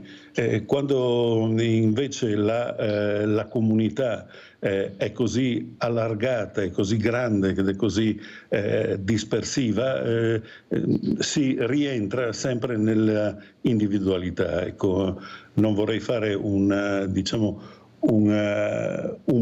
peana al ritorno al passato, però io vedo che anche il mondo delle associazioni è sempre più penalizzato, si fa sempre più fatica a trovare quelli che sono volontari anche in associazioni sportive, culturali e ricreative. Sentiamo anche come commenta la dottoressa Silvia Grigolin le parole di Umberto Sarcinelli. Prego Silvia. Sì, sicuramente manca c'è difficoltà anche a livello associativo dei volontariato. Per esempio noi ne abbiamo risentito soprattutto, come tante altre associazioni, a causa della pandemia. Lì c'è stato un tracollo, per cui pian pianino se ne sta venendo un po' fuori. Una delle motivazioni è che spesso la persona ti dice che ha sempre meno tempo. Quindi questo problema del conciliare i tempi lavorativi con quelli dell'accudimento dei familiari poi porta a dare delle priorità ad altro, per cui il fare il volontariato è una cosa che arriva dopo, è secondaria, viene vissuta così. Per chi mantiene l'intento, almeno nel nostro piccolo, chiedendo ma come mai, ma perché andiamo avanti e chi ce lo fa fare, la risposta è che fondamentalmente ti fa stare bene. Cioè prima si parlava di identità, no? La mia identità poi può rispecchiarsi nell'altra e mi dà una sensazione di benessere il fatto di rendermi utile all'altro. Quindi può sembrare quasi egoistica come cosa, ma alla fine tanti volontari ti dicono io vado avanti a fare volontariato per questo motivo. E è bene che si possa in qualche modo comunque continuare nel farlo. Non so se sia poi tu Mirella hai molta esperienza di questo, abbiamo difficoltà con volontari più giovani, cioè è più facile reperire il volontario di una certa età, più grande di età, e più difficile coinvolgere i ragazzi più giovani. Però è vero, dottoressa Grigolin, Silvia, perché siamo amiche anche con la dottoressa, però è anche vero che non li abbiamo aiutati a diventare volontari. Io quando penso che un referente di una importante università alla mia domanda cosa sono i CEOD non ha saputo rispondere, capisci bene che faccio molta fatica ad avvicinarlo al mondo del volontariato e della fragilità se non conosce neanche cosa c'è a livello proprio di territorio per aiutare. Ecco, Sarcinelli, dov'è che abbiamo sbagliato con questi ragazzi che poi se li prendi per mano e ti conosco, loro arrivano, basta vedere anche col servizio civile quante persone si sono presentate, oppure con gli alpini, oppure quando capita un'emergenza sono i primi a partire, i primi ad arrivare.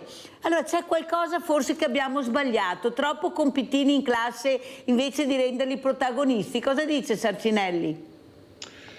Beh, è difficile, abbiamo sbagliato, forse hanno sbagliato anche i nostri padri, forse hanno sbagliato anche i nostri nonni, le generazioni. È un fatto abbastanza così difficile da inquadrare. Certo, la scuola è importante. Ed è importantissima anche la cultura.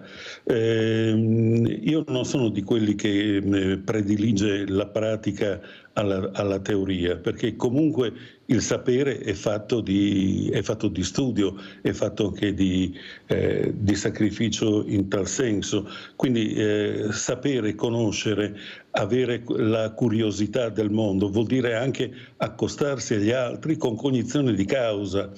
Io mi ricordo sempre, ho sempre in mente quella che è una delle fiabe più celebri nei 4 racconti di Tolstoi, e cioè quella dell'orso del contadino. In brevissima, il contadino fa amicizia con l'orso e l'orso ovviamente con il contadino, si trovano sempre allo stesso incrocio un giorno e si confidano le cose. Un giorno il contadino è particolarmente afflitto, proprio visibilmente contrariato e depresso, e l'orso gli chiede che cos'ha. Il contadino gli risponde raccontando le sue magagne. L'orso, per consolarlo, non gli fa altro che dare una pacca sulle spalle, secondo lui amichevole, ma per la forza dell'orso letale per il contadino. Quindi anche l'aiuto e anche il volontariato va guidato, va soprattutto insegnato.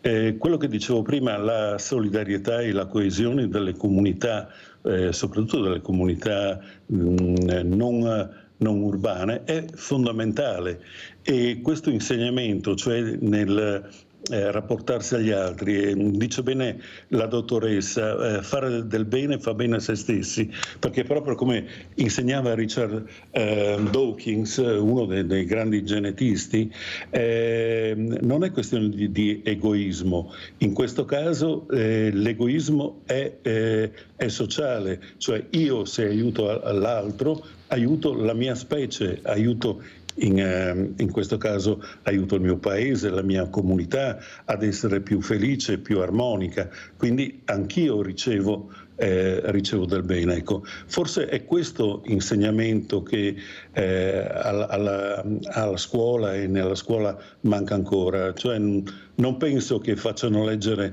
alle medie il cuore di De Amicis.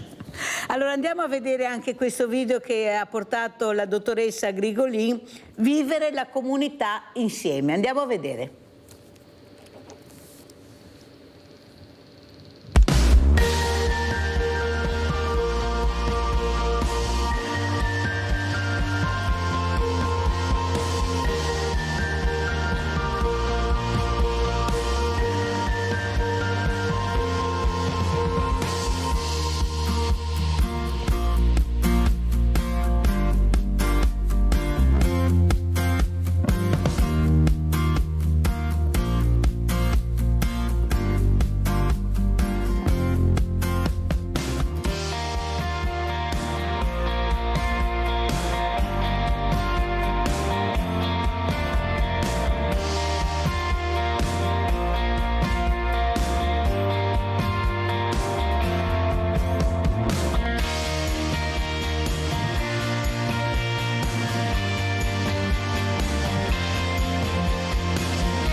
Famiglia, comunità, socializzare vuol dire vincere la solitudine. Prego, dottoressa Grigolin. Sì, qui avete visto delle immagini che abbiamo tratto da alcune delle realtà che seguiamo, sono ubicate in comuni diversi, nel Trevigiano e Veneziano prevalentemente, 2 nel Bellunese, dove si condivide la quotidianità insieme a piccoli gruppi di bambini o di anziani autosufficienti o parzialmente tali, e lo stare insieme è fare insieme delle cose di ogni giorno, quindi dalla fare la merenda. Qui si è voluto valorizzare quello che per noi è importante, cioè anche uscire. Cioè uscire, come dicevamo prima, no? Conoscere meglio il proprio quartiere, le persone che lo vivono, anche le attività che lo rendono più vivo, per cui la biblioteca piuttosto che il vivaio, e poter scoprire quello che di bello ci circonda, la chiesa del mio comune, piuttosto che la passeggiata. Lì ci sono delle immagini molto... del territorio di Santa Cristina di Quinto, se avete notato c'è un pezzo di Ostiglia, per cui quello che vicino a casa c'è, che va valorizzato, va preservato, e che se fin da piccolino posso sperimentare, vengo educato a voler amare e coltivare, vengo educato a voler continuare a fare esperienze insieme ad altri, a capire cos'è il fare comunità. Però c'è proprio la necessità di fare un'esperienza diretta col corpo, con i sensi, di poter permettere ai bambini di calarsi in questa dimensione, altrimenti trascorrono il tempo tra scuola, libro, casa, andiamo di corsa a calcetto o a danza, ma non rimango, cioè non sto con te in relazione nel tempo, ogni giorno, e quindi perdo qualcosa di fondamentale, che mi permetterebbe di coltivare il piacere dello stare insieme e capirne il valore. Però, dottoressa Grigolin, e lo dico anche a Umberto Sarcinelli, c'è un però, e il però è ho paura di uscire, ho paura del diverso, abbiamo tante paure, e non perché ci siano veramente, sì è vero, dobbiamo uscire e tenere le antenne alte, però non è così proprio pauroso dappertutto e in qualunque momento.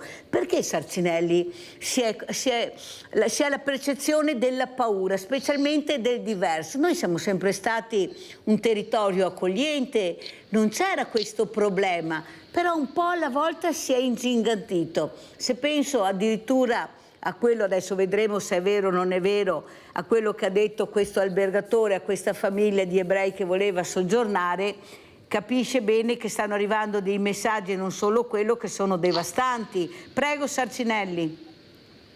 Ecco, la paura degli altri è essenzialmente la paura di se stessi, è la mancanza di una propria identità, perché se io ho una mia identità, so da dove vengo, so qual è la mia storia, io sono anche molto, molto aperto a quella che è la storia e la diversità degli altri.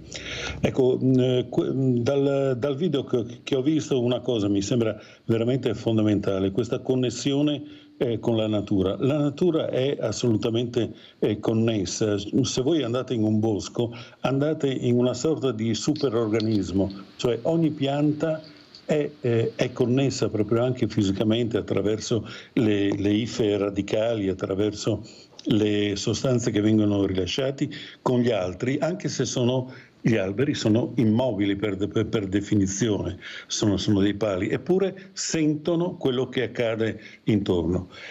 Noi abbiamo perso proprio, come diceva la dottoressa, questo contatto a favore di una virtualità, e soprattutto per chiuderci in noi stessi, per la paura di noi stessi, magari di scoprire quello che siamo. Il nord-est è sempre stato una terra, permettete una piccola divagazione, per esempio Venezia, la radice etimologica indoeuropea contiene 2 elementi, intreccio e acque. L'intreccio delle acque, che vuol dire anche l'intreccio delle comunicazioni, che vuol dire anche essere aperti a tutto quello che avviene intorno, essere anche penetrati. Il nord-est è stato attraversato da tutte le invasioni e le migrazioni della storia umana, ecco. E dobbiamo recuperare questa nostra identità, anche perché adesso si parla molto di inclusività, di ascolto, in realtà è nella nostra essenza, ed è questa che dobbiamo far emergere, a cominciare proprio dalla scuola. Certo, quello che è il pericolo, la paura, poi è di noi stessi, e lo vediamo anche, no? Si parla di percezione, non si parla di vero pericolo o di allarme. Quindi la percezione vuol dire quello che noi sentiamo, e quello che noi sentiamo spesse volte non è la realtà. Ecco, dobbiamo tornare alla realtà, dobbiamo tornare a fare in modo che i bambini giochino, non dico per strada perché ovviamente è pericoloso, ma nei ricreatori, negli oratori, a scuola. Trovarli gli oratori ormai, Sarcinelli. Allora, visto che abbiamo anche bisogno di ricordare, andiamo a vedere questo bellissimo video, sempre della dottoressa Grigolin, Ricordi tempo passato, e poi commentiamo.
Complimenti come sempre alla dottoressa Silvia Grigolin, perché con le immagini riesce ad andare nel profondo dei ricordi. Prego, dottoressa.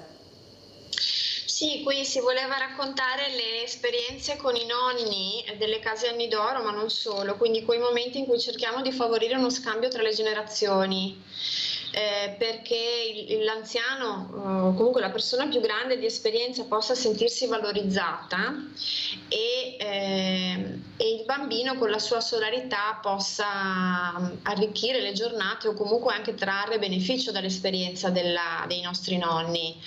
Gli ambienti in cui questo avviene possono essere dei contesti domestici, appunto queste realtà che noi andiamo a sostenere. Spesso anche qui possono avvenire questi incontri all'aperto, quindi a contatto con la natura, dove può essere utile coltivare insieme un orto, vedere cosa ne nasce, perché anche questo è fonte di benessere, cioè ci fa stare bene, fa rallentare i ritmi, ci fa rientrare in una dimensione che è un po' più umana. E poi i nonni, noi con l'età che abbiamo noi di mezzo siamo un po' in mezzo tra la generazione precedente e quella dei nostri anziani. Abbiamo tutto da imparare, cioè è l'anziano che alle volte ci dice, parlavamo prima di paura, che tante paure forse non ha senso avere. Quando noi proponiamo per esempio le uscite, abbiamo dei genitori che iniziano a fare molte domande, come è normale sia, rispetto all'organizzazione che prevede l'uscita e il tragitto. Noi spesso si esce a piedi, può essere su ruote, perché o un passeggino o la sedia a rotelle o proprio camminando, facendo tragitti brevi, prendendoci il tempo per farlo e stando in relazione con gli altri. Quindi se incontriamo una persona con cui è bello chiacchierare, ci fermiamo a chiacchierare. Questo ho notato che per più genitori, soprattutto giovani al primo bambino, può essere un elemento di allarme. Oddio, cosa succede? E dopo parlando con i nonni, che ci si tranquillizza subito. È più facile da realizzare in realtà piccole, cioè in comuni con pochi abitanti, perché la dimensione è già rallentata di suo, già si fraternizza in maniera diversa, però è qualcosa che va coltivato. Perché si faceva un tempo, non occorre sempre fare grandi scoperte, no? Alle volte basta tornare un attimo indietro, vedere cosa facevamo e andare a valorizzare quello che un tempo aveva un senso. Quindi è quello che cerchiamo di fare, sempre con l'idea di promuovere benessere. Che è importante. Noi, sentiamo anche cosa dice Umberto Sarcinelli: promuovere benessere, uscire, ascoltare, ricordare. Però devo anche dire che io ricevo molte telefonate e quello che ha paura del diverso e di uscire è sempre il diversamente giovane. Ecco, fanno fatica a capire che forse questo diverso non è così male, non tutti sono delinquenti, spacciatori, drogati. Ecco, forse dobbiamo anche guardare con occhi diversi come si faceva una volta. Però purtroppo, grazie e purtroppo a questi esempi negativi, a queste informazioni devastanti che arrivano, sono riusciti a fare questo, a mettere i poveri contro i poveri e soprattutto i diversamente giovani, paura della solitudine, paura di esporsi, paura di uscire. Prego Sarcinelli. Sì, questo è un male assolutamente del nostro tempo, cioè quello di non riuscire a star bene con noi stessi. Se io sto bene con me stesso, sto benissimo anche con gli altri e riesco anche a capirli di più. C'è una cosa che volevo evidenziare dalle foto che ho visto ed è questo: Homo sapiens è praticamente rimasto nella mente, nel subconscio, quello di 200.000 anni fa, o meglio quello di 70.000 anni fa, parlando proprio di Homo sapiens sapiens. E quello che però c'è una discrasia proprio evidente è fra la nostra evoluzione mentale, evoluzione anche diciamo coscienza, e quella che è la evoluzione, il fare con le mani è quello che ha contraddistinto l'uomo, è quello che è la mano che incontra la mano dell'altro, non un capello o un piede, ed è significativo anche questo da un punto di vista non solo simbolico ma anche psicologico. E la mano è quello che fa, la mano, difatti si dice darsi una mano, cioè vuol dire aiutare. Ecco, adesso che cosa dobbiamo dire? Dammi un dito perché così digito un qualcosa che non esiste. Però Sarcinelli una volta non erano colti, sì, ma erano eruditi, forse ce l'abbiamo anche nel DNA. E questo sì, ha formato un paese meraviglioso. Adesso molto colti ma poco eruditi. Cosa dobbiamo dire? Prego, come mai? Sì, a parte i due termini, adesso effettivamente abbiamo a disposizione un sapere che è 10.000 volte superiore a quello che potevano avere i nostri avi, però non abbiamo la loro curiosità, la loro voglia di conoscere, che è tra l'altro e paradossalmente quello che ha portato a questo sapere. Cioè noi siamo a questo livello perché tantissime persone prima di noi hanno avuto coraggio, hanno avuto voglia di sperimentare, hanno avuto soprattutto curiosità di capire. Ecco, forse questo è scomparso. L'ammonimento proprio di Ulisse nella Divina Commedia: fatti non foste per vivere come bruti, ma per seguire virtù e conoscenza. È questo che si è perso. E difatti sentiamo Cristian da Padova, poi continuiamo se non mi cade la linea. Vai Cristian.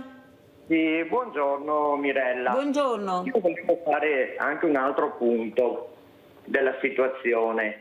Prego. Oltre a tutte queste storie del nonno, ha fatto vedere anche un bel video, io volevo mettere una parentesi che praticamente riguarda tutti quei ragazzini che sono su una casa famiglia.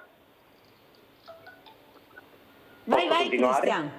Sono in una casa famiglia da oltre 6 anni e praticamente quando compiono i 18 anni devono lasciare la comunità dopo tutta la fatica che hanno fatto a inserirsi sia nello sport sia nella comunità e via dicendo. Io sono stato in comunità e mi chiedo una cosa: perché invece di mettere in comunità certi bambini non li lasciano con le loro famiglie e fanno un inserimento tramite famiglia e assistente sociale in modo da poter arrivare dopo i 18 anni che il ragazzo si è già evoluto un po' a seguirlo ancora un altro po' nella vita lavorativa o sportiva o per altre cose. Quanto bene ti voglio Cristian, tu hai toccato un tasto molto dolente per la Mirella. Pensa che sono anni che io dico, Cristian, poi sentiamo anche i miei graditi ospiti, che bisogna lavorare sulla famiglia, bisogna lavorare sui genitori, se proprio non è necessario non togliere questi bambini, come hai detto tu, la sofferenza, i traumi. Ecco, sentiamo cosa. Grazie, sai Cristian, ti voglio bene anche se non ti conosco, grazie per questa importante testimonianza che hai fatto questa mattina, ti voglio proprio bene Cristian. Comunque tieni duro Cristian e sai che io ci sono se hai bisogno, chiamami e che non c'è nessun problema, perché veramente sei una persona molto sensibile Cristian. Dottoressa Grigoli, ha sentito che Prego Cristian, dimmi. Io ormai sono 18 anni che sono fuori dalla comunità, sono stato 6 anni, mi sono trovato benissimo, mi hanno dato tutto quanto e dopo i 18 anni vengo a sapere a parte del giudice di pace che io non posso più stare in comunità e avevo trovato un lavoro, avevo trovato uno sport, avevo trovato le mie amicizie e là mi hanno rovinato tutto. Perché io ero di Mogliano, Veneto, in comunità.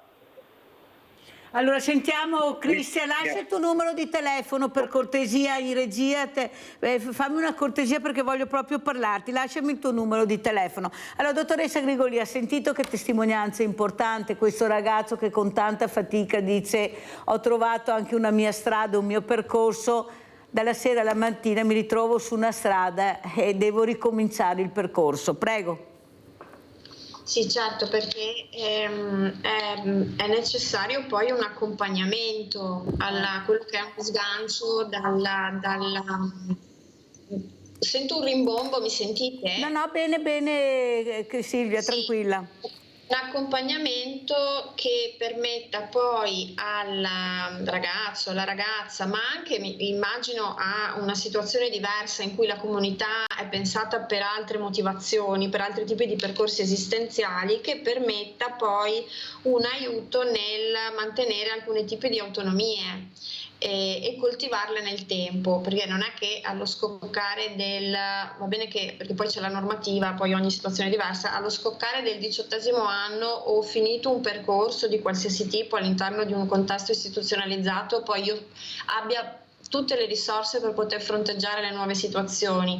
Può essere ancora utile, come per chiunque di noi, avere accanto una rete di supporto che mi aiuti nell'inserimento lavorativo, nel mantenere dei rapporti con alcune realtà del territorio che già coltivavo prima, magari per un interesse, uno sport, un gruppo di amici, quindi tutto ciò che poi permetta all'individuo di sentirsi in grado di fronteggiare il quotidiano, anche una volta finito un percorso importante. Però, dottoressa, dico lì il problema è questo, ed ritorniamo sempre sul nocciolo della questione, che siamo 7.500 associazioni di volontariato, siccome che tutti fanno tutto, non ci conosciamo tra di noi e tantomeno Cristia conosce dove appoggiarsi per, come dice lei, avere un supporto, perché non sempre i servizi sociali sono all'altezza della situazione, ma tu non puoi rovinare tutto questo percorso perché non ho più un qualcuno da appoggiarmi e tu non mi dici chi e dove. È questo il grande problema, perché, e ripeto, e sono sicura di aver ragione, dividi e ti impera. Via Cristia sotto un altro, e questo non va assolutamente bene. Sarcinelli cosa dice? Potrei portare un esempio che ho vissuto durante la guerra in Jugoslavia. Ecco, lì c'erano molti orfani anche di una complessità di gestione veramente grande.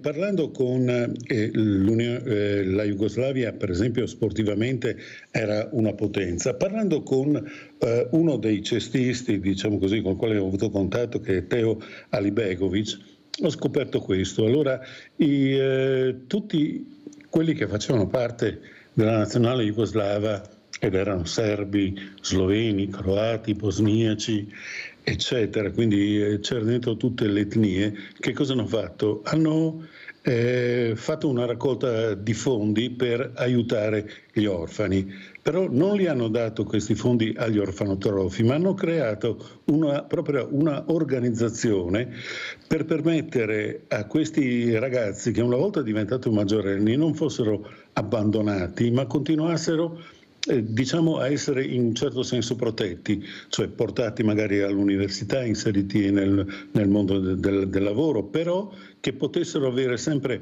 o un numero di telefono o un indirizzo a cui rivolgersi per i loro problemi, ma anche per i loro momenti così di voglia di socializzare, per ricreare proprio quei rapporti familiari che poi sono fondamentali non solo nell'età giovanile, ma anche e soprattutto da parte dei giovani adulti, che sono una categoria assolutamente che ha bisogno. I 18 anni non vuol dire niente, sono come i confini fra uno Stato e l'altro, come mettono una linea in una foresta dicendo che qua è Italia, là è Slovenia o Austria, cioè sono cose assurde.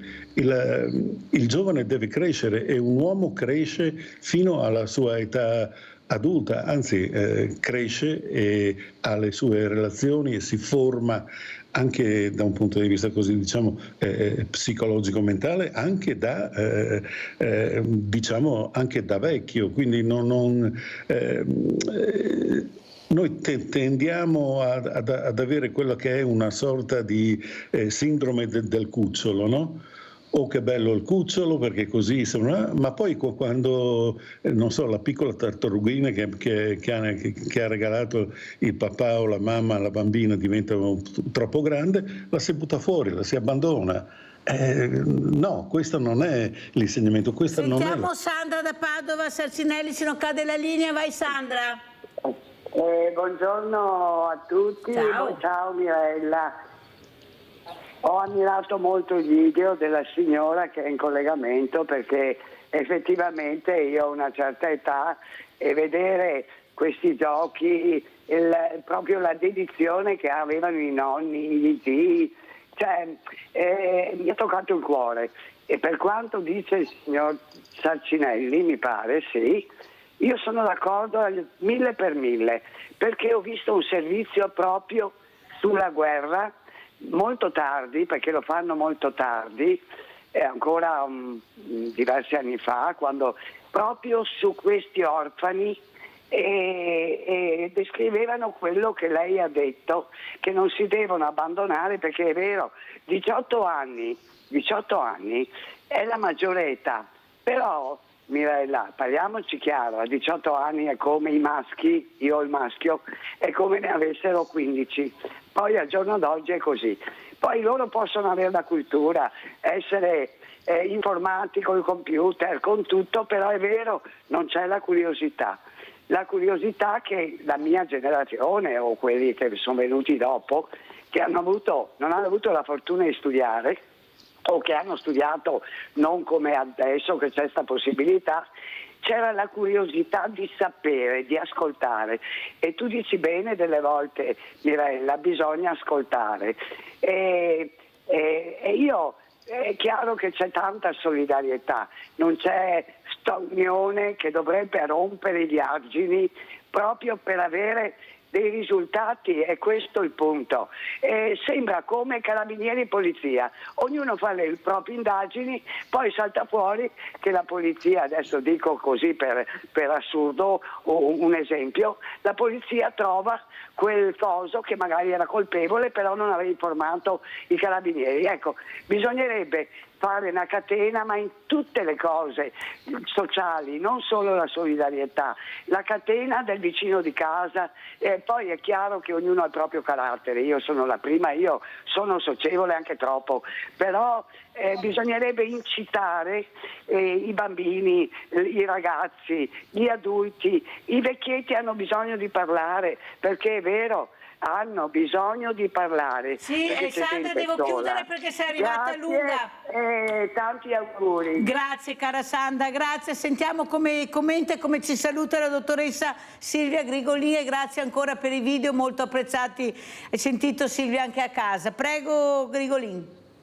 Mi fa piacere, stavo ascoltando prima, mi è venuta in mente una riflessione, che alle volte quando cerchiamo di aiutare non sempre siamo di grande aiuto, cioè dovremmo, cosa non facile, provare a per esempio dare delle informazioni e poi aspettare che l'altro scelga in che direzione andare e sottolineare che strumenti ha per poterlo fare in autonomia. Non sempre sostituirci nel trovare le risposte, che alle volte non sono neanche quelle di cui la persona ha realmente bisogno, altrimenti poi, finito un percorso di aiuto, questo o altri di cui si è parlato, la persona rischia davvero di sentirsi sola, non ha avuto modo di capire come poter giostrarsi un po', e questo è un peccato, cioè lì sbagliamo, c'è un errore.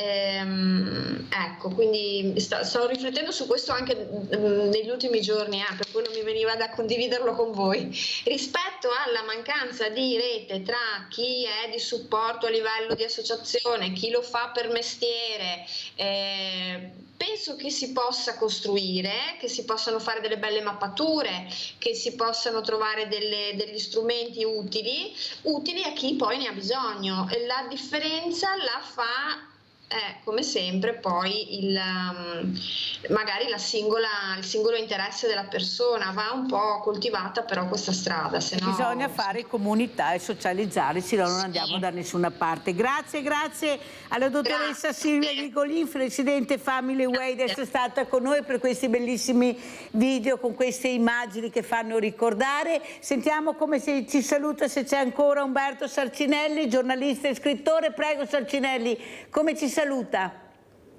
Con una esortazione a prendere le mani degli altri, e che in questo vuol dire anche il fare. Se io ho lo strumento per costruire qualcosa e posso costruirlo, ho già un qualcosa in più. Gli strumenti sono tanti, dalla cultura alla semplice manualità, cosa che adesso manca.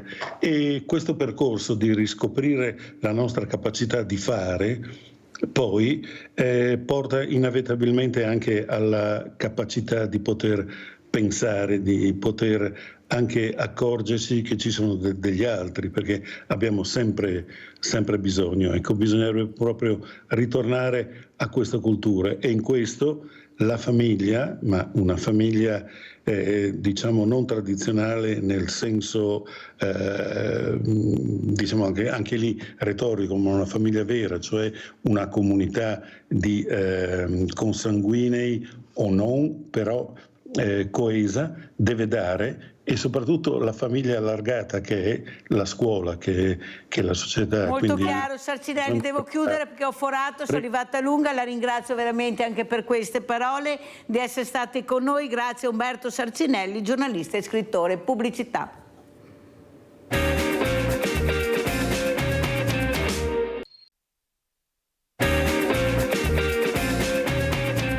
Saluto due graditissimi ospiti. Abbiamo in presenza Marco Della Pietra, sindaco di Spresiano, secondo mandato Fratelli d'Italia, e abbiamo collegato da Valdagno Roberto Volpe, presidente URIPA, Unione Regionale Istituti per Anziani. Buongiorno Presidente, che piacere rivederla. Che piacere Presidente, un Presidente, caro Sindaco, che ascolterà, che dice pane al pane e vino al vino, quei problemi che ci sono, ma soprattutto che qualcuno ascolti, Presidente, perché mi sa che ancora adesso. Allora, partiamo con una cosa che abbiamo sentito questa mattina. Che te sei contenta di vedermi in cammin, se no, vediamo solo il Presidente. Allora, sono contenta se vediamo risponde a questa domanda. Lei sa, Sindaco, cos'è la Disability Card?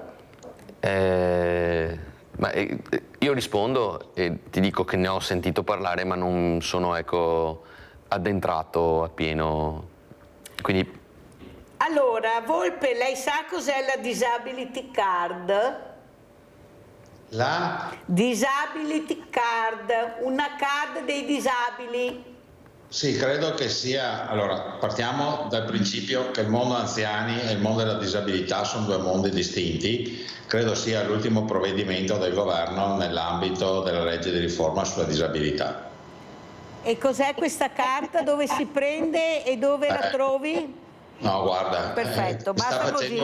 Basta così. Sindaco, dove si trova questa carta importante che dà la possibilità a una persona diversamente agile di uscire di casa e andare a prendere magari una macchina e di non uscire con un fascicolo grande così, perché basta che esibisca questa carta dove è scritta tutta la storia del diversamente agile, ed è semplicissimo? Sicuramente non in comune, perché se no lo saprei se fosse in comune, quindi non è una cosa demandata ai comuni.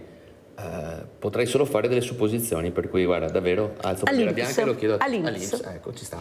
Allora, prima ho avuto Ennio Bigliatto, presidente Associazione Nazionale Italiana Mobilità, che ha evidenziato questa scarsità di conoscenza di questa CAR molto importante, perché per loro è fondamentale, perché vuol dire, ha detto prima e ha spiegato, anzi vi inviterei di rivedere la trasmissione agli inizi, quanto importante per loro è non uscire più con un fascicolo dove che poi quando arrivi negli uffici manca sempre qualcosa, tu esibisci questa carta dove è scritto tutto di quello che hai di bisogno, diritti e doveri. Perché si sa così poco secondo lei? Lei della Pietra fa parte anche di organi importanti anche all'interno della provincia, dell'ULSS. Io lo trovo scandaloso, non lo dico a lei, ma che l'INPS abbia questa possibilità di mandare questa carta e non la manda se tu non vai nel sito e vedi come fare, come arriva la carta di credito dalla banca, visto che è gratuita questa cosa, dovrebbe arrivare a casa un foglietto con la carta, perché non tutti diversamente agili magari riescono a gestire questa cosa, ma non ci siamo ancora una volta. Prego Sindaco. Allora, io non posso che dar ragione a questo ragionamento, è corretto, e quindi deve essersi sicuramente così bloccato un meccanismo, il meccanismo è un ingranaggio, perché se il provvedimento viene fatto si evince già dal fatto che venga fatto il provvedimento che si vuole andare incontro, quindi non mi sento di condannare a livello politico assolutamente nessuno. È chiaro che però se si fa un provvedimento ma non lo si pubblicizza in maniera adeguata, si rischia che il provvedimento sia fine a se stesso e non si vada incontro a quelle che sono le esigenze dei cittadini, in questo caso dei cittadini più deboli. Per cui sicuramente per quello che posso fare io vedrò dove si è inceppato il meccanismo e ci mancherebbe altro.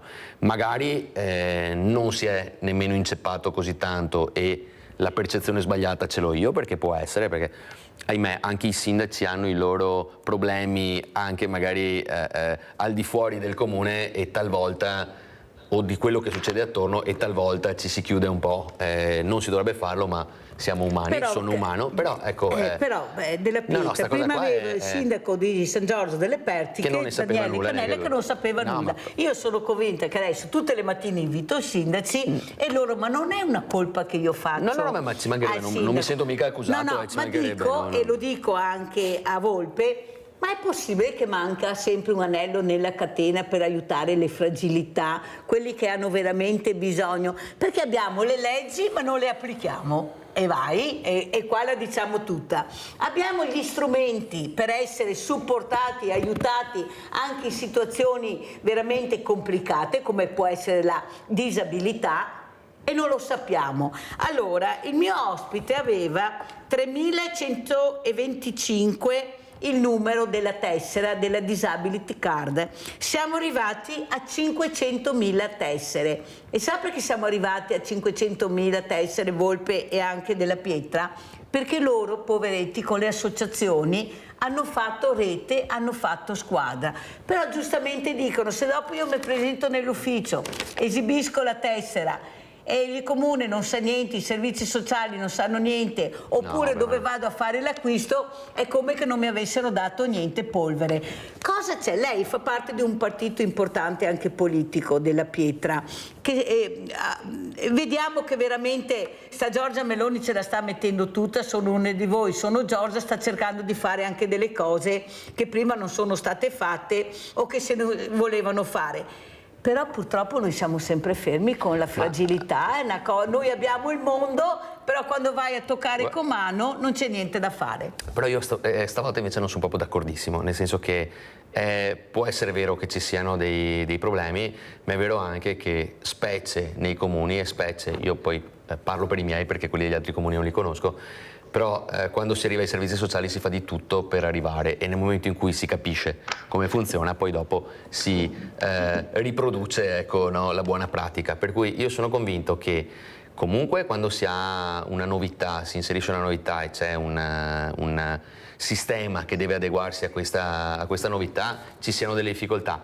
Noi siamo molto indietro, ma questa è un'altra partita. Per tutto quello che riguarda la digitalizzazione e lì siamo proprio tanto indietro.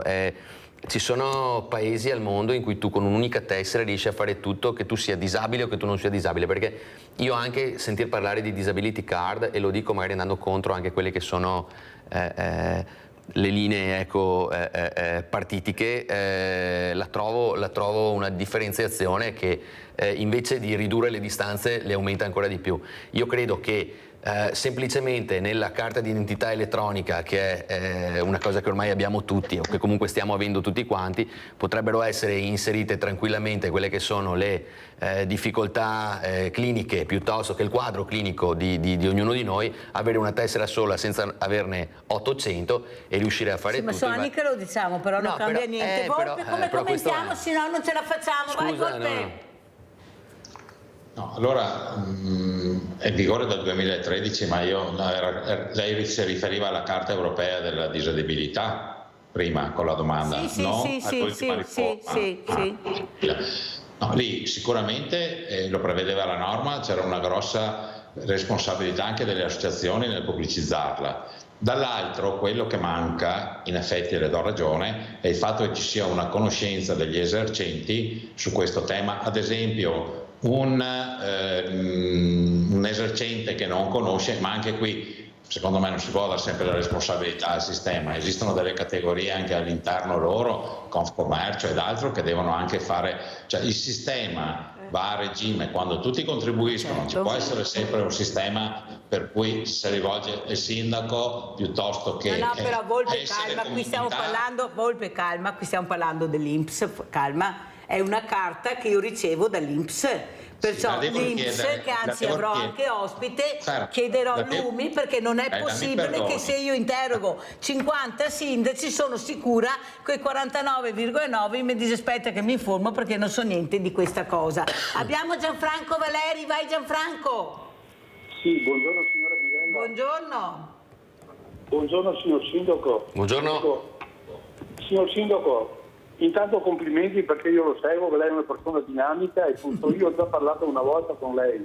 Parliamo qua di riforme e io sa quanti anni che mi sto battendo per una piccola riforma, basterebbe una piccola norma di levare i tabelloni elettorali, che è una spesa inutile. Mi ricorda che ho già parlato anche con lei una volta nella trasmissione, io dico che ho parlato con il sindaco anche di Treviso, ho parlato con onorevoli, è una spesa inutile. Si immagini che il mio comune piccolo di 4.000 e tanti abitanti ci vuole 4-5.000 euro tra montarli e smontarli.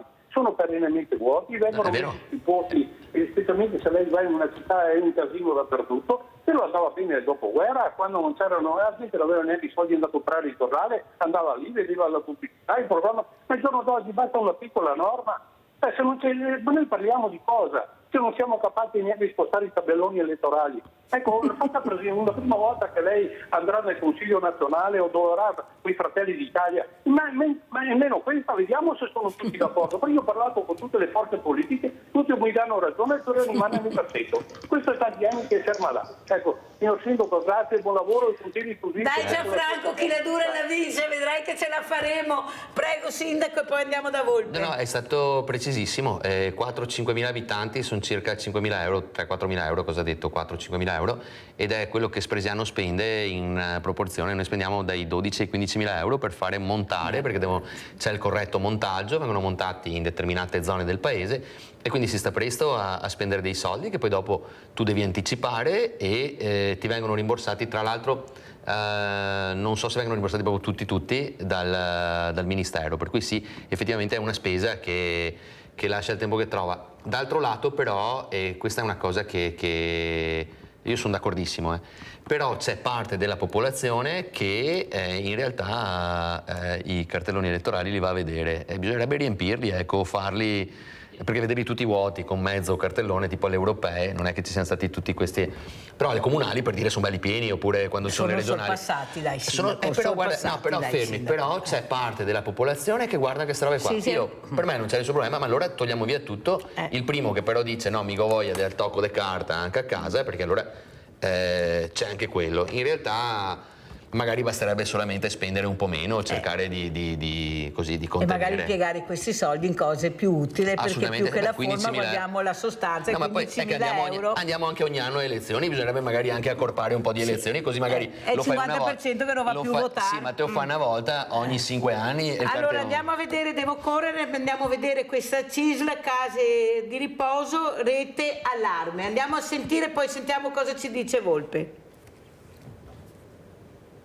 Niente 20 milioni di euro in più a disposizione della Regione per pagare l'aumento delle impegnative e quello dei costi dovuti alla residenzialità, ma la stessa somma è stata stanziata per riconoscere ai centri servizi l'impegno assistenziale a favore dei pazienti classificati come affetti da disturbi comportamentali. La CISL lancia l'allarme: posti liberi nei centri servizi e sempre più famiglie che si stanno spendendo economicamente per pagare le rette. La Regione si appella al sindacato: faccia qualcosa prima che sia troppo tardi. Stanziare i fondi necessari per le impegnative. La situazione è sotto gli occhi di tutti, la situazione sta diventando drammatica, sempre più pesante per le famiglie. Ci sono stati dei stanziamenti che però sono volti solo a coprire la maggior redditività per chi gestisce gli enti, appunto, come i centri servizi e le case di riposo, ma non c'è stato niente ancora una volta per aumentare la quota a disposizione delle impegnative.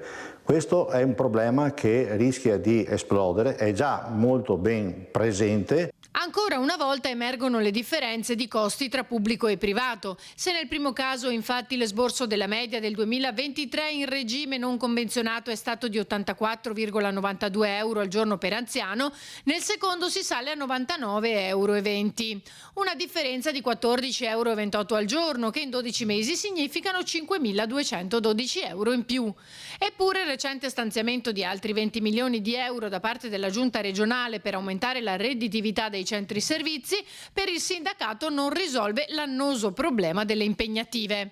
Il nostro appello è che la Regione stanzi i fondi necessari per evitare che l'aggravarsi delle patologie che inevitabilmente con l'avanzare dell'età si presenta possa diventare un problema drammatico per la nostra società.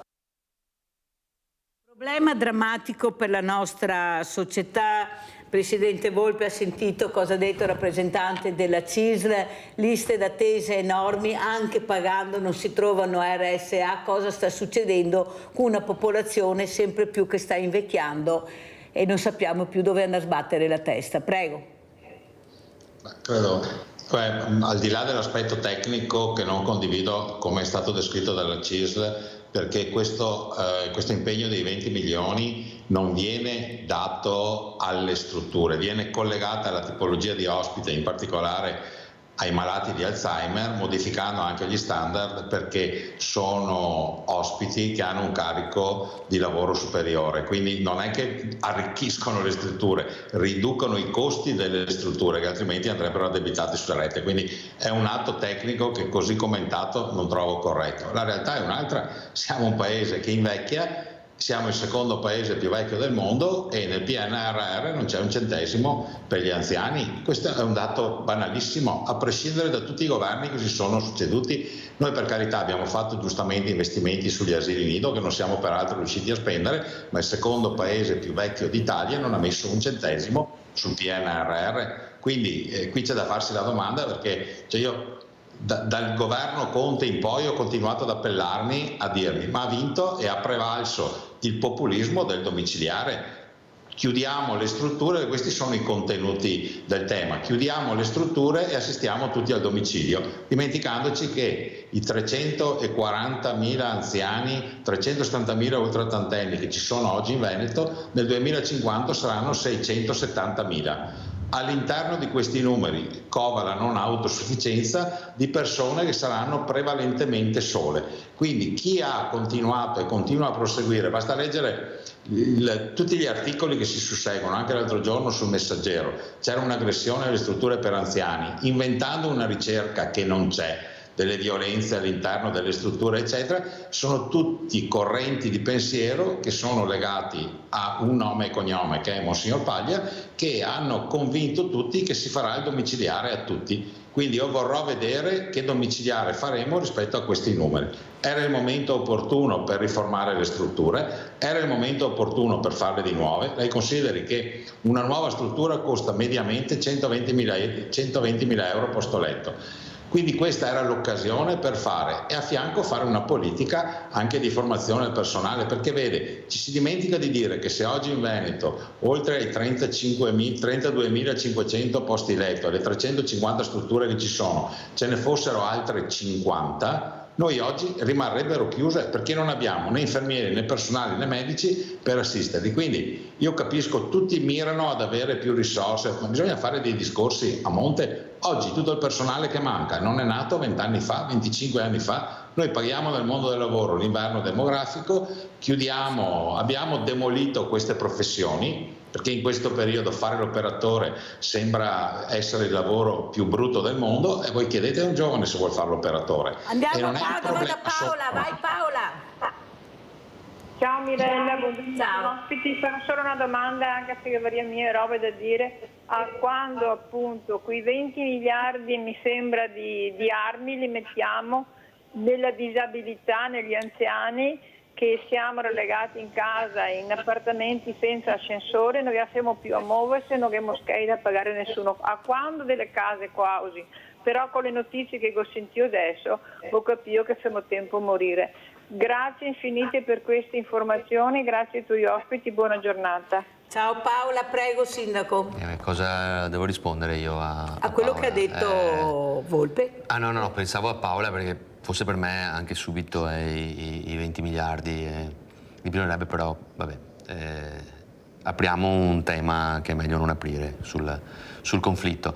No, io man mano che parlava il dottor Volpe io pensavo a cosa potevo dire in più a quello che stava dicendo e lui lo diceva subito dopo, per cui io credo che sia assolutamente corretto quanto dice. Il problema vero è che non siamo come dire indietro, che lo capisse tutti, solamente per quanto riguarda gli anziani, perché anche per i disabili avremo bisogno di altre strutture, per i minori avremo bisogno di altre strutture. Guardi, io ho una minore in comunità che al comune costa 500 euro al giorno, ce l'ho in Friuli perché non ho trovato una comunità in Veneto che potesse accoglierla. Ma scusa un attimo, aspetta Sindaco, ma perché? Allora, non abbiamo, non troviamo, non abbiamo personale. Io penso alla provincia. Adesso io penso alla provincia. Allora, non abbiamo uno ostello per i giovani, ok? Sì.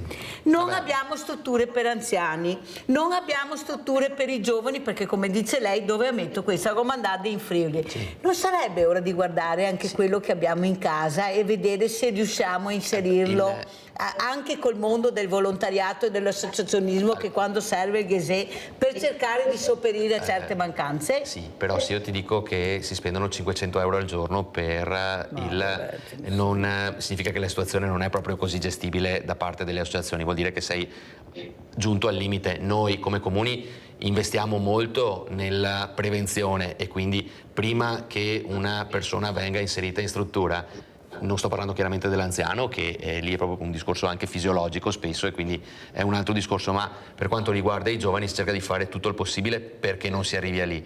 È chiaro che gestire situazioni di particolare gravità da un'associazione è, te lo dico, impossibile. Tutte le situazioni intermedie assolutamente sì, bisogna che ci sia l'aiuto supportare, sì, no, assolutamente, perché ci vuole... prima ha chiamato un ragazzo, ha detto ho fatto 18 anni in comunità, ha chiamato prima. Ero felice perché avevo trovato un mio percorso, a 18 anni mi butta fuori, arrangiate. Ma guarda che, voglio sentire, dobbiamo correre perché siamo in ritardo. Volpe come commenta? Allora il ragazzo corre, l'anziano è fermo. Ecco, la persona che ha bisogno non trova sfogo perché è tutto chiuso, non c'è personale, non abbiamo la possibilità di dare una mano, e cosa facciamo allora? No, ma veramente, guardi Presidente Volpe, io tutte le mattine, ma questi hai capito qualcosa di quello che ha bisogno il paese o hai in mente solo il cemento? Perché a sto punto mi viene in mente quello, cioè c'è solo il cemento che regna sovrano o forse c'è un paese che ha bisogno talmente fragile che ha bisogno immediato di ascolto e di risposte? Prego Volpe.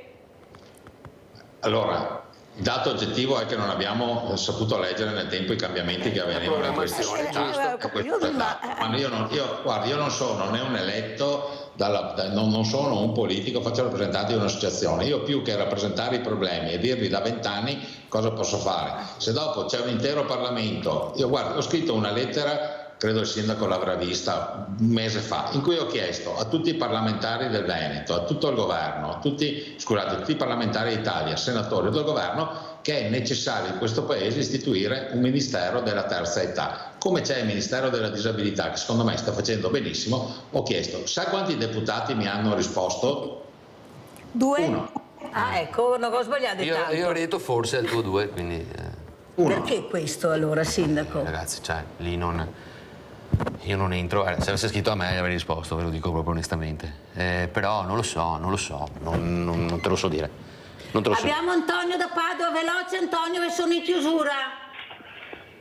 Sì, pronto, buongiorno Mirella, buongiorno anche ai suoi ospiti. Stamattina ho sentito per televisione, per il telegiornale, specialmente sulla Rai Inschi, che ho sentito che praticamente adesso siamo sotto il patto di stabilità, cioè cosa vuol dire? Che chi comuni e regioni riescono a accumulare un po' di soldi, questi soldi vanno a finire poi lo Stato centrale, almeno penso che sia così il meccanismo, per vedere di accumulare un po' di soldi per il nostro debito che abbiamo praticamente. Però ho sentito un'altra cosa, un pezzo grosso, è grosso sì perché peserà 100 kg, che ha detto che praticamente i soldi però non fanno parte del patto di stabilità, le spese militari.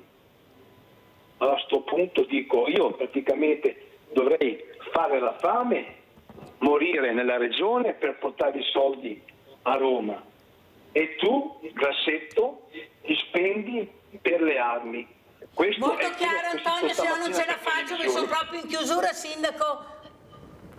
Io cosa... Sì, non... Facciamo l'autonomia, che così poi magari qualche soldino in più ce lo teniamo. Ma fra quanto? Fra quanto? Intanto è partita. Poi il discorso delle materie in più, intanto portiamo a casa le 9 materie, poi dopo ma per il resto... Ma le portiamo a casa? No, ma quelle si possono richiedere subito. Ragazzi, i tempi non chiedetemi. Sì, ma questi qua di 80-90 anni, non so chi possa aspettare che tutti siano d'accordo. Ma sindaco, questo è il problema che abbiamo. L'ho capito, però comunque sulle tempistiche, perdonatemi, però si fa fatica, forse per me, anche subito, ma poi dopo se si rischia, se si corre, te sai che quelli che ha fatto, cos'era la gatta che dopo fa i gattini ciechi, quindi bisogna stare attenti anche a farla una norma e a farla corretta, perché altrimenti... Sì, ma a queste persone che stanno aspettando, che hanno 80-90 anni, che avrebbero bisogno di una risposta immediata, cosa diciamo? Che il governo deve mettersi d'accordo prima? Cioè Volpe, ma cosa deve fare Volpe che se 20 anni che il diesel stesse robe e si potrebbe aver veramente fatto tanto e non si è fatto niente? Perché è inutile che continuano a passare il cerino, andiamo a votare 2 volte all'anno, cambiamo in continuazione, ma non cambia mai niente. Ma queste persone veramente sono, cosa diciamo Volpe? Velocissimo Volpe, perché devo chiudere. Semplicemente, siccome lì c'è un sindaco che stimo, io dico che è tempo che i sindaci sul tema anziani facciano un cartello, perché è la loro popolazione, è quelli più vicino. Quello che io sento mancare oggi è la forza che avrebbero tutti i sindaci del Veneto d'Italia e chiedere che il problema della terza età sia prioritario. Tra 4-5 anni i sindaci, io continuo a dirlo, non faranno i sindaci ma faranno gli assistenti sociali dei comuni. Già lo stiamo velocissimo sindaco? Sì, no, ha ragione il Presidente, già lo stiamo facendo di fatto, però è vero anche che nel momento in cui chi dovrebbe agevolarci in questa battaglia alla fine tergiversa e fa passare del tempo, adesso... Chi è?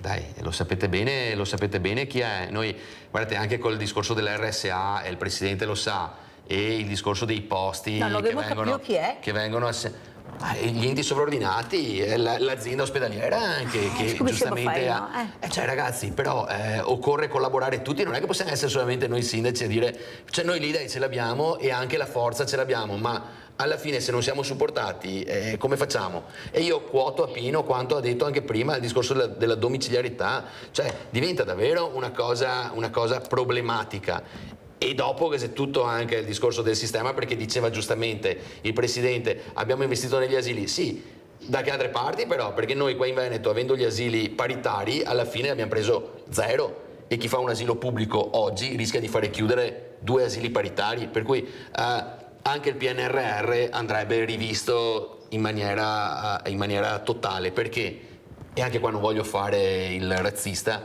a latitudini diverse corrispondono problematiche e anche interventi necessari diversi. Volpe, che appello vuole fare questa mattina, Presidente? Speriamo che qualcuno ascolti un po', alla volta ascolterà, perché sente solo, finisce, dobbiamo ascoltare. Velocissimo, Presidente, l'appello del Presidente Volpe. Che voi giornalisti continuate a parlare di questo tema. Grazie Volpe, io lo faccio tutte le mattine, glielo posso assicurare, 3 ore tutte le mattine con telefonate in diretta, con problemi in diretta, che poi devo chiamare i sindaci, lo sanno, per cercare di risolvere se si può il problema, e devo dire anche la verità che rispondono sempre in base anche a quello che possono aiutare, che non è che abbiamo la bacchetta magica, ma almeno l'ascolto, questo deve assolutamente essere fatto, perché è il minimo che possiamo fare.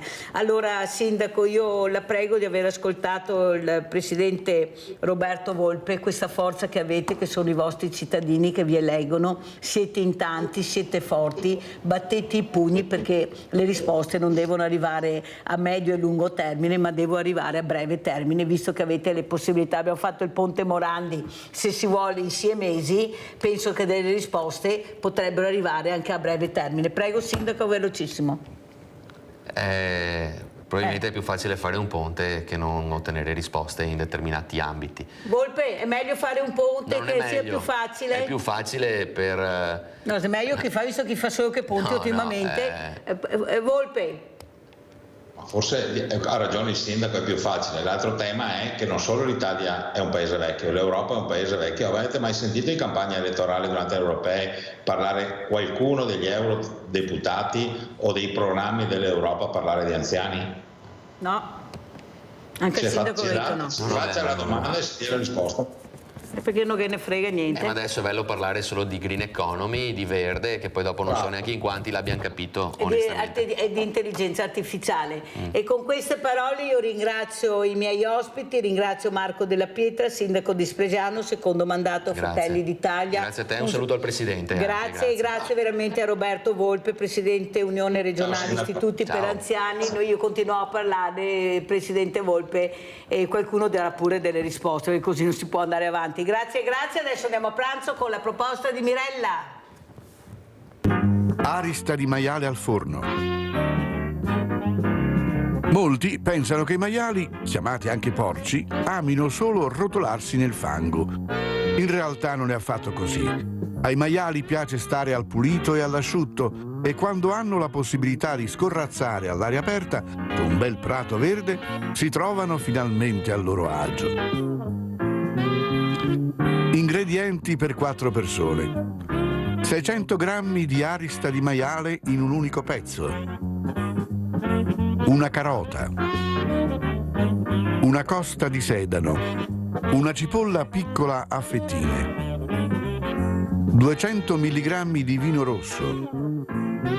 200 mg di brodo. Sale. Pepe. Olio extravergine d'oliva.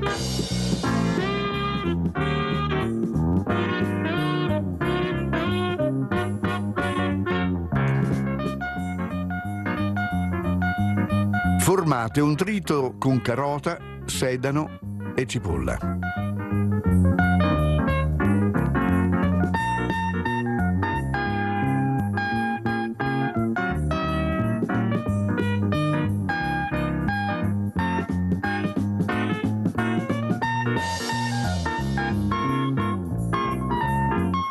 Soffriggete il tutto in una teglia con 2 cucchiai di olio.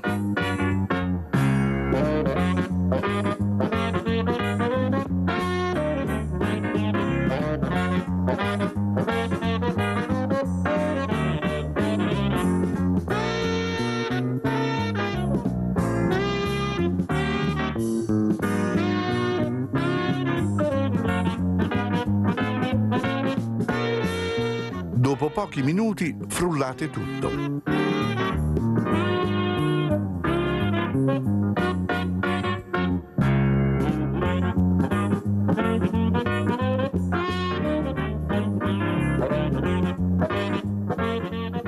Fate rosolare l'arista nel trito per circa 10 minuti, girando spesso.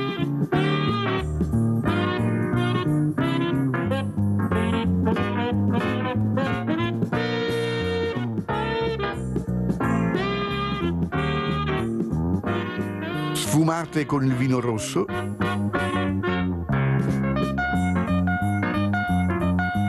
Salate.